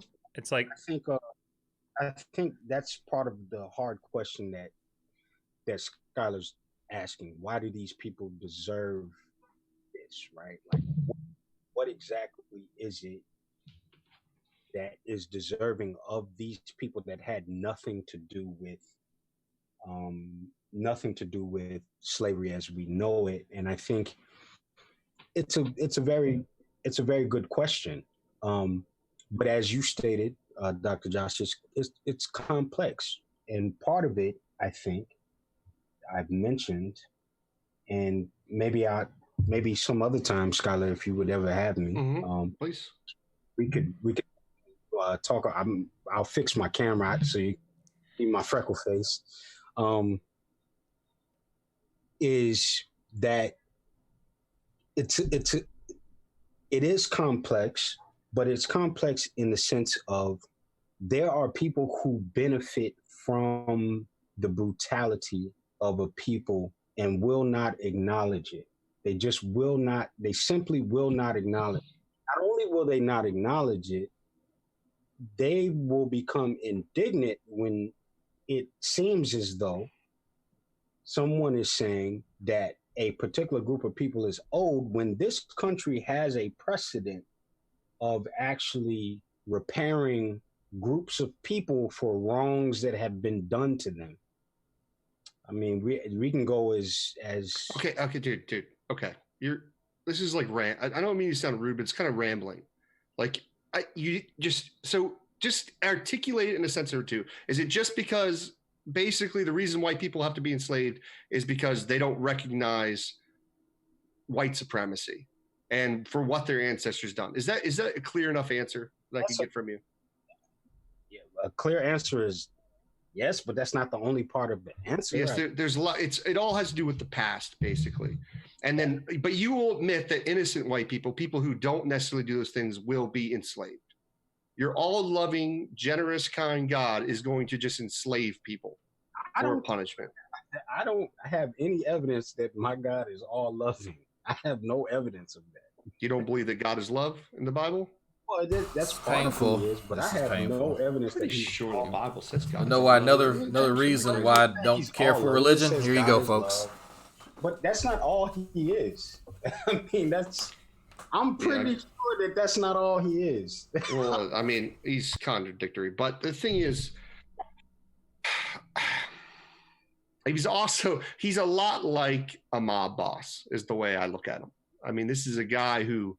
Is he giving us offers we can't refuse, man? Yeah, actually, quite a bit. Well, look what he did with the Pharaoh. I mean, he gave Pharaoh an offer he couldn't refuse. I just tried to give him that. Yeah, he screwed over Job quite a bit. Yeah. Well, yeah, no, listen, you know what? I literally wasn't necessarily prepared for this particular conversation. No, it's fine. It's fair. Now that I have it, I've actually emailed you before and said that I want to talk about a couple of things, and so now maybe hopefully this is a good gateway to. Yeah, we should do this again. So this has been one of the more cordial conversations, and luckily, Skylar has definitely improved over the years, and I've been there. So I know Skylar of the past would have just told him to eat a bag of dicks and kicked him off, but that'd have been less interesting. That'd have been way less interesting. So so that just we finally got to a summation of what supposedly is the driving force, or the central thesis behind this mindset where because folks won't acknowledge white supremacy, and because of transatlantic slave trade and various other factors, then an entire demographic of people is deserving of forced enslavement. So if I've gotten that wrong, feel free to correct me, but that seems like the central thesis here. And I still, after sitting and just kind of not offering commentary, just kind of sitting and reading, my notes that I'm playing with down here, and just kind of listening as the conversation unfolds haphazardly as it is, I'm still left wanting. I don't get it. I honestly don't get how this mindset is appealing to people. Well, you know what? That's not necessarily True. I get why some people find this appealing because it's like, well, finally, you know what? Things will be set straight. That doesn't actually mean much of anything to me because I can go watch someone's pain and I can, get some satisfaction from some, Schadenfreude, but that's temporary. That's fleeting, right? If it was, the breaking of certain barriers, the establishment of equity, that means more to me because in the long run, that could actually turn out to be something constructive, something edifying. But maybe it's just a different mindset because it has to be. At the end of the day, it has to be a completely different mindset because I'm not, and this is why me and Veckel's brother had to part ways. I'm not just going to say I hate all white people. That's because it's not true. There's something that I don't appreciate from white people, and that's the lack of seasoning, the pet rock, and raisins in potato salad. But like this sort of thing is way more nuanced, right, than it is being given. And I think that there's certain groups of people who seek to benefit from folks who from beleaguered neighborhoods and folks who don't necessarily grew up in the best conditions from some of the aforementioned scenarios, and they get preyed upon and they get indoctrinated into this mindset because it sounds satisfying. Eventually you'll get yours. You'll get you a few white slaves, and you know what? You'll be important. And you know what? You come amongst us and we'll exalt you and honor you, and you can wear the tassels and the purple raincoats and all this other stupid shit. It feels good if you've not had much of anything in life and you're around a group of people who are edifying you and praising you for thinking like them, then this is very appealing. I absolutely get it. But throwing somebody some gold tassels, purple clothes, and giving them a new name and a fake rank does not make you a better person. It really doesn't. Because at the end of the day, what are you promoting? Right? And this is, and Grumpy, we can break past all the bullshit, because I'm going to tell you right now, man, I'm not going to spend an hour and a half with you dancing around this fucking topic. You should know by now, that's not my style. Right? Explain to me why because I've been told that I should adopt this sort of mindset. I'm going to be absolutely fucking honest with you, and I'm not going to lower myself to this, because this is less than me. This mindset is less than me. I'm going to be absolutely honest with you. No bullshit, no chaser. This is less than me. I would never lower myself to this. I don't need a slave to make me feel good or to feel justified. I don't need to subjugate somebody to build me up. That's bullshit. It was wrong when it happened before. It's going to be wrong when it happens to somebody else. Doesn't matter how hurt you fucking feel. So, this is my problem that I have with folks like this. I understand, though, that not everybody comes to these conclusions from the same way. There are some people who simply don't understand enough about the world, about history, about social issues, about financial stuff. There's a myriad of factors that lead people to some of these conclusions, and some of them just get shit wrong. It happens. But then there are other folks who know that this is wrong, and they're just using this because they know that they can manipulate people. There's a reason why there's a bunch of folks from ISUPK and GMS and these other groups who are getting arrested for money laundering, who are getting arrested for human rights violations, from abusing the 6 wives that they have, for dealing drugs. This is a front for their bullshit. And so then they end up breaking up families, because guess what? If you're in this group, especially I'm talking about the main camps, right? Not independent Black Hebrew Israelites. Guess what? You and your whole family need to also be in the camp. Or guess what? Because if your wife don't want to deal with it, guess what? You're getting a divorce. And yes, that has happened. Yes, they actively promote that. They don't tell the dudes at the very beginning that they're going to have to divorce their wife because their wives will end up losing rights. If you guys don't know that, that is something that happens. Not all camps are polygamous, but the ones that aren't turn a blind eye to the ones that do. But that's something that they have to accept. This is a cult. This is a cult. You can disagree with me all day long. This Black Hebrew Israelite bullshit is a cult. An absolute cult. Another reason why I'm not a huge fan of it. But what purpose does it serve? What purpose is there to openly promote the future enslavement and subjugation of an entire demographic of people? What purpose does that serve other than a very specific perverse satisfaction from the practitioners and the believers in it?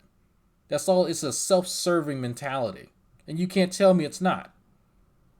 If you're sitting up here telling folks, yeah, in the future, my descendants are more likely going to enslave yours, and guess what? It's divine. There's something fucking wrong with you, man. It's something wrong. And we can talk later, but my point's still going to stand. That's a perverse mindset.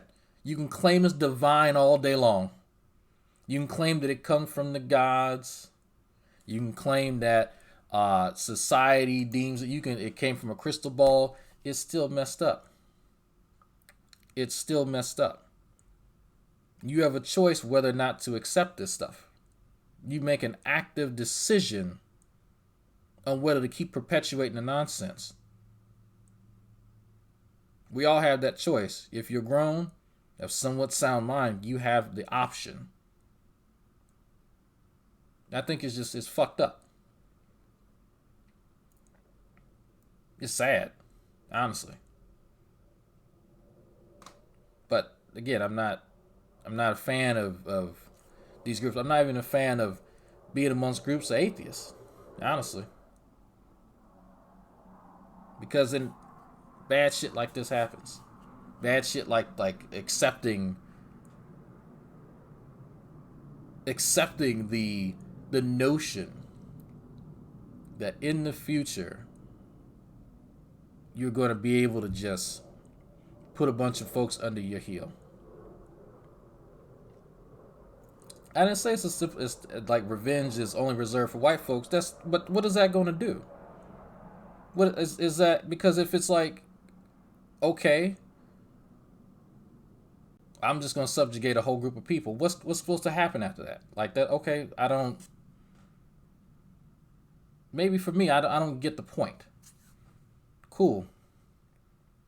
I mean, why not just skip straight past subjugation, just go to genocide? I mean, that would be more efficacious. Like if we're talking about, well, what's deserving? Okay, well let's just do that. If that's cool, if that's acceptable, let's just go straight to genocide. Like I don't see why there needs to be even the notion that we dance around that. Because in order for something like this to happen, there's a lot of people going to have to die. A lot of people are going to have to die. So, again, none of this shit makes any sense. At all. So talk about how I was pulled into a group like this and realized the lies. Fine. Converse contender, you were pulled into Black Hebrew Israelites? Oh, man. That's interesting. That's interesting. But, it's a power struggle. But now it's a divine power struggle.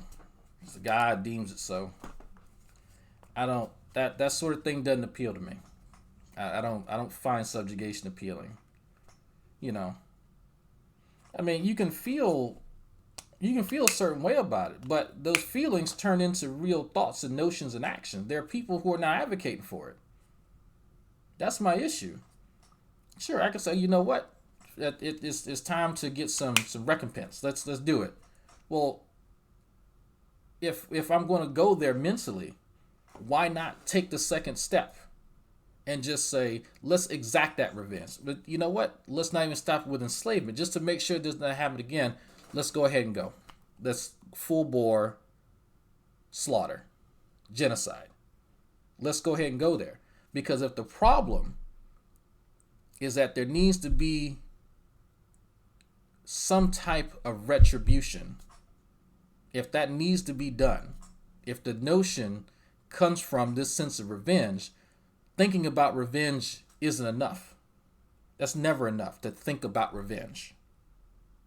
Because with revenge, there's always the thought of how would that look like? There's always thoughts about how to exact that. So the Black Hebrew Israelites just simply take it to the next step, and they construct a religion around it. My position is, if I'm even going to go there mentally, why even put up these barriers to pretend like I'm being civil? Because it's not. There's no way to be civil about that sort of thing. You know, there's a way to appreciate history and to say, you know what, this shit's fucked up, but how can I acknowledge it for what it is, not whitewash it at all, not downplay it, but move forward. Because to me, I don't find value, and I'm not going to tell people how to feel. Let me say that here. I'm not going to tell folks how to feel. But as somebody who spent a lot of time thinking about how to get back at folks for many years, including my own family, my own blood, for many years, I've not found it to be constructive. I found that edifying myself and the people around me to be a much better use of my time. If something should happen, something should befall folks that I don't like, cool. But I'm not going to dwell on that because there's nothing constructive that comes from that. And that's why it's either an all or nothing thing for me. If we're going to promote slavery, then genocide is the next step. And we've seen that in history. And someone mentioned the Bosnians earlier. Same thing. Same thing happened to them. It was happening in Rwanda. Same thing. It just repeats over and over again. That's why I say I understand the mindset. I understand how people can jump into this and they can feel that it's appealing. But all the trappings that they put with this sort of thing, they don't match. None of it actually matches. Because you want to hold people responsible for stuff, but then you say that they're being influenced by a divine being. So what is it? Are they puppets? Are they marionettes? Or are they doing things on their own volition? Because if they're puppets and they have no control over themselves, you can't hold them responsible for it. And it makes no sense. You can't, they just have the proclivities of this, that, and the other. And so the deity just found it acceptable because of things that we were doing, and the deity didn't like it. Well, okay, cool. So the deity was just lax because it was part of its version of what justice looks like, since this group of people were acting up. I'm not sure how that's even remotely fair, because every individual in that group obviously didn't do whatever it was that it was the offense, but that's fine because generalizations are cool too. But we still have the problem of this was part of a divine plan, even if it wasn't specifically forced upon, only allowed. The deity was only complicit in a plan that it had anyway. Like the fact that it's the pain argument, but it's just none of this shit makes sense. None of it makes any fucking sense at all. But I get my focus on life and my mentality differs from other folks. Right? I grew up in Lower Louisiana. Like, dealing with racist folks was a part of, like, the racist shit that Shepard and others say, and Shanny and Rev, that sort of stuff doesn't bother me because I'm used to that. It should bother folks, and it's not cool, and I don't endorse it. But I'm not actually impacted because that's, and by the way, yeah, the people I named, y'all said some real racist shit, by the way. There's no getting past that. So let me be very overt with that. But that sort of thing doesn't, but because that's how people are gonna be. That's them. You're not gonna change them by being mad at them. You're not gonna convince them that calling people out of their name and calling them this, that, and the other is wrong. They're gonna keep doing it. That's a part of their culture. That's who they are. They can make every excuse in the world. And even the woman who calls me her second son still has the monkey magnet on her refrigerator door right now with Obama drawn across it. So it doesn't matter. So it is it doesn't make any sense to me. It doesn't pan out for me to be hyper focused on the stuff that people say of that mindset. You know? I don't know. I just, I'm focused, and that's why I sat down and I ate dinner with She Consciousness, because he and I were not in accord, or at least I thought, because of G-Man's foolishness. But after sitting down and talking to him, he and I agree on a lot of stuff. And he and I have very similar goals. But I would have never known that if I hadn't actually sat down and challenged myself to talk to folks that I thought I disagreed with. To actually say, you know what, maybe I got the wrong impression. Would have never got that. And so the stuff that he's doing in his area for kids, so they don't get caught up in this sort of stuff, that's stuff that I support. But, I just, like I said, Grumpy, you can, whenever you want to make time and you want to try and explain this shit, let me know. Let me know. Because I do want you to explain this shit to me. Because it just sounds like absolute nonsense that you advocate for this. Because what is that going to get you? What's going to happen to you in the future? Is this going to happen in your lifetime or the next lifetime? What's supposed to happen? You gonna make a house out of the bodies of the people you enslaved? What's supposed to happen? You gonna make a throne out of the bones?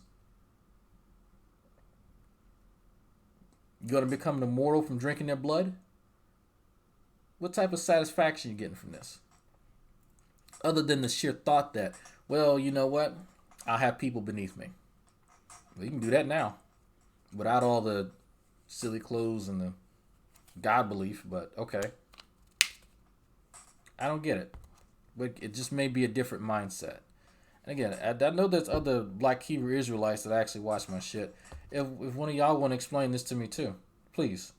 I know here in Houston, one of the major headquarters of, I think IUIC has a branch here. If I'm not, it's either IUIC or ISUPK, one of the two. It might be IUIC. So, fuck his Grumpy Knuckles. He is they don't like being called Black Hebrew, so he's a Israelite. He's the Israelite, and he's explaining to Skylar and Dr. Josh why in the future, white folks are going to be enslaved, and that's part of some divine plan from whatever deity that these guys believe in, or some bullshit like that. It's like just another reason, right, that I detest religion in most forms. I still think religion's a tool, but like this is just a perfect example of just how messed up religion has people. This is crazy, absolutely crazy. But anyway, I wasn't supposed to review this one. I was supposed to go to the Misha Griffin one. I think I might do that one tomorrow. I don't know. The Misha Griffin one, if y'all think this is kind of, macabre, the Misha Griffin one, not Misha Griffin, I'm sorry, Misha Popoff, not Misha Griffin. I'm sorry, not her. Misha Popoff. Let me make sure I get that name. They both have the same first name. with Misha Popoff had made some statements to Skylar and Dr. Josh about pedophilia, and the context I'm not too sure on.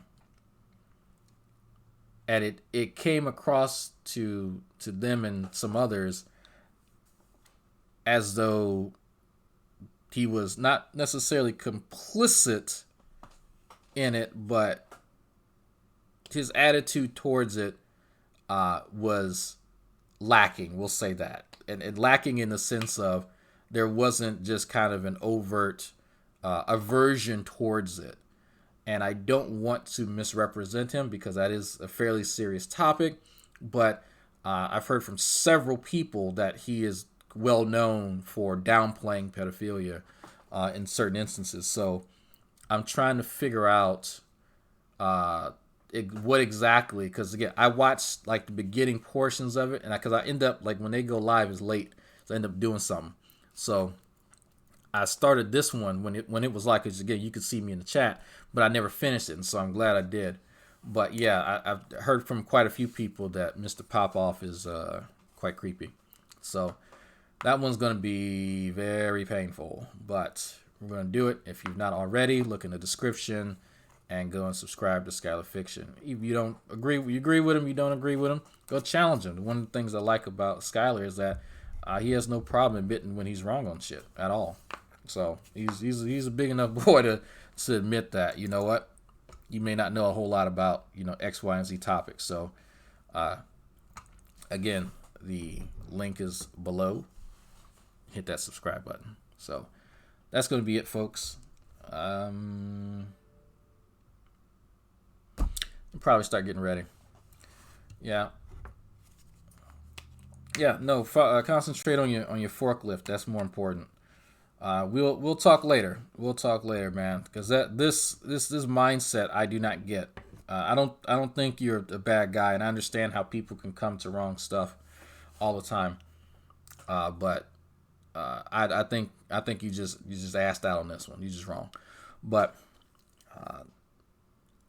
I'm going to actually listen to a bit of Mr. Misha Popoff's statements, and I'm going to talk to Skylar about some of the stuff, because somebody brought him up to me on Discord the other day and reminded me of this guy and some of the stuff that he likes to say. So he's an interesting one. So I'm going to listen to a little bit of it, because I want you send your email, Shannon. Well, how'd your kids? How'd your wife? Or how'd your boyfriend? But again, I've not actually heard. Let me be very clear. I've not actually heard him say anything of the sort. I've just heard from multiple people that that's some of the things that he likes to say. And that's some position that he has. And it is, I want to make sure that any criticism that goes his way is accurate and that actually identifies something that he said specifically. So I'm going to have to get some coffee, because I can feel the ketone bodies in myself starting to wane. And if you know a little bit of medical science, you know what the joke is for that. So, fucking Jeremiah Judah. God damn it. He always sends me this shit. Because they all, but listen, and then every tribe, there was tribes that was selling each other into slavery. You know this, man. Jesus helping us. Well, according to your narrative, we didn't get a Bible till we got over here, so Jesus had nothing to do with that, man. So is Jesus helping us now? It depends on your faith in him, family. Like, okay, listen. Listen to Polite. What do he believe in right now? What can you tell me that he believe in, really? The black woman. The black woman, right? Now, is the black woman leading us into the 21st or 22nd century or whatever? Is she our leader? That's not what God means. When you look up the black woman is God, or when you look up what's the meaning of God, it don't mean that. So what do it mean if he just believes in a black woman? And he's teaching, listen, sorry, do you agree with his teaching when he said Because I told you to pull it up, that men are evolving into something. No, men are evolving into women, and women are evolving to something else. Do you agree with that? No. That's what he teaching, family. How about this one more time, sir? I mean, we got to be honest with each other. You my... Okay. He is recording. He is talking. Just okay. I might play him later. I might. That's the Black Hebrew Israelite fuckery videos. That's the same guy. He sends me this shit every day, and I don't know what to say. Shemi Yam, and I think Kiefer Ben Israel may know Jeremiah Judah a bit better than me, but this cat's crazy. So anyway, folks. Anyway, I'm gonna head out of here, do some more studying, and I'm gonna try to listen to some Misha Popoff. But I might listen to Jeremiah Judah because he's just funny. But anyway, y'all have a